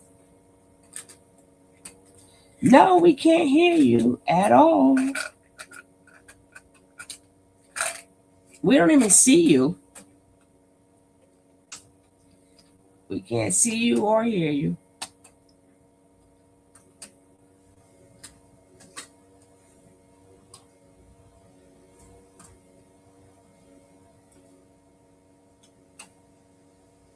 He's not sleeping. He just typed something. Maybe typing in his sleep.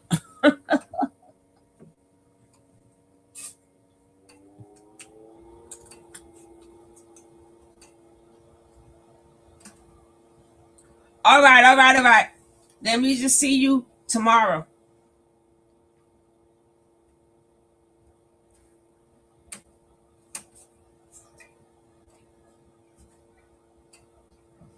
No, we're going to end. But like I said, DJ, you got a lot of work to do for tomorrow's show. And you get all into this Carmelo Anthony thing. I'll be here, but I got to take my butt to bed. On my end, it's after 12. I don't know where y'all at, but on the East Coast, it's after 12. And I got to be out of here. Don't let me find out he's on Shannon Sharp.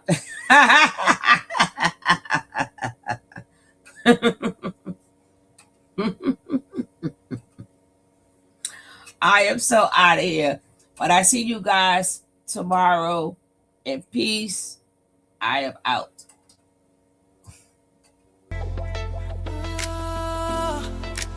Love goes around. Round and round it goes. Love goes around. Oh. DJ Torch. And friends. It's about to go down, baby. Yeah. Round and round it goes. When love goes around, it comes around. Can't stop it. When love goes around, it comes around. Here it goes. Yeah. DJ Toy, it's about to go down. Pull up a chair, the family's here. Voices are warm, the vibe is clear. Love goes around. Ooh, DJ Torch and friends, it's about to there go we go. down. Okay, that's what I needed to do. It's about to go down. Yeah. I'd like to give a shout out A gentle sound. to panelists, Deontay, I said what I said, Sugar Love, in the chat, Phoenix Soul, Lay, Hyenas and Twin Cats, Heaven, the Lifestyle Guy, Pretty Black, Magic in the house.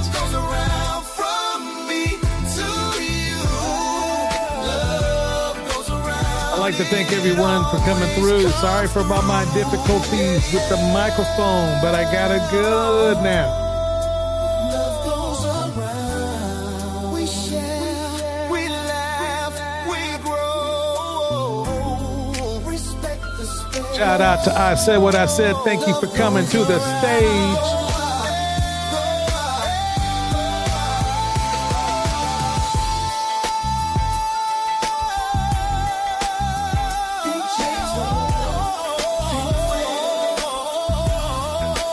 That's our cue.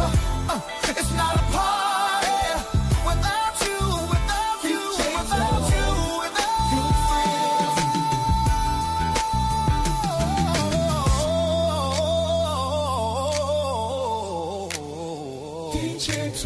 This is DJ Torch. I'd like to wish everyone a good night.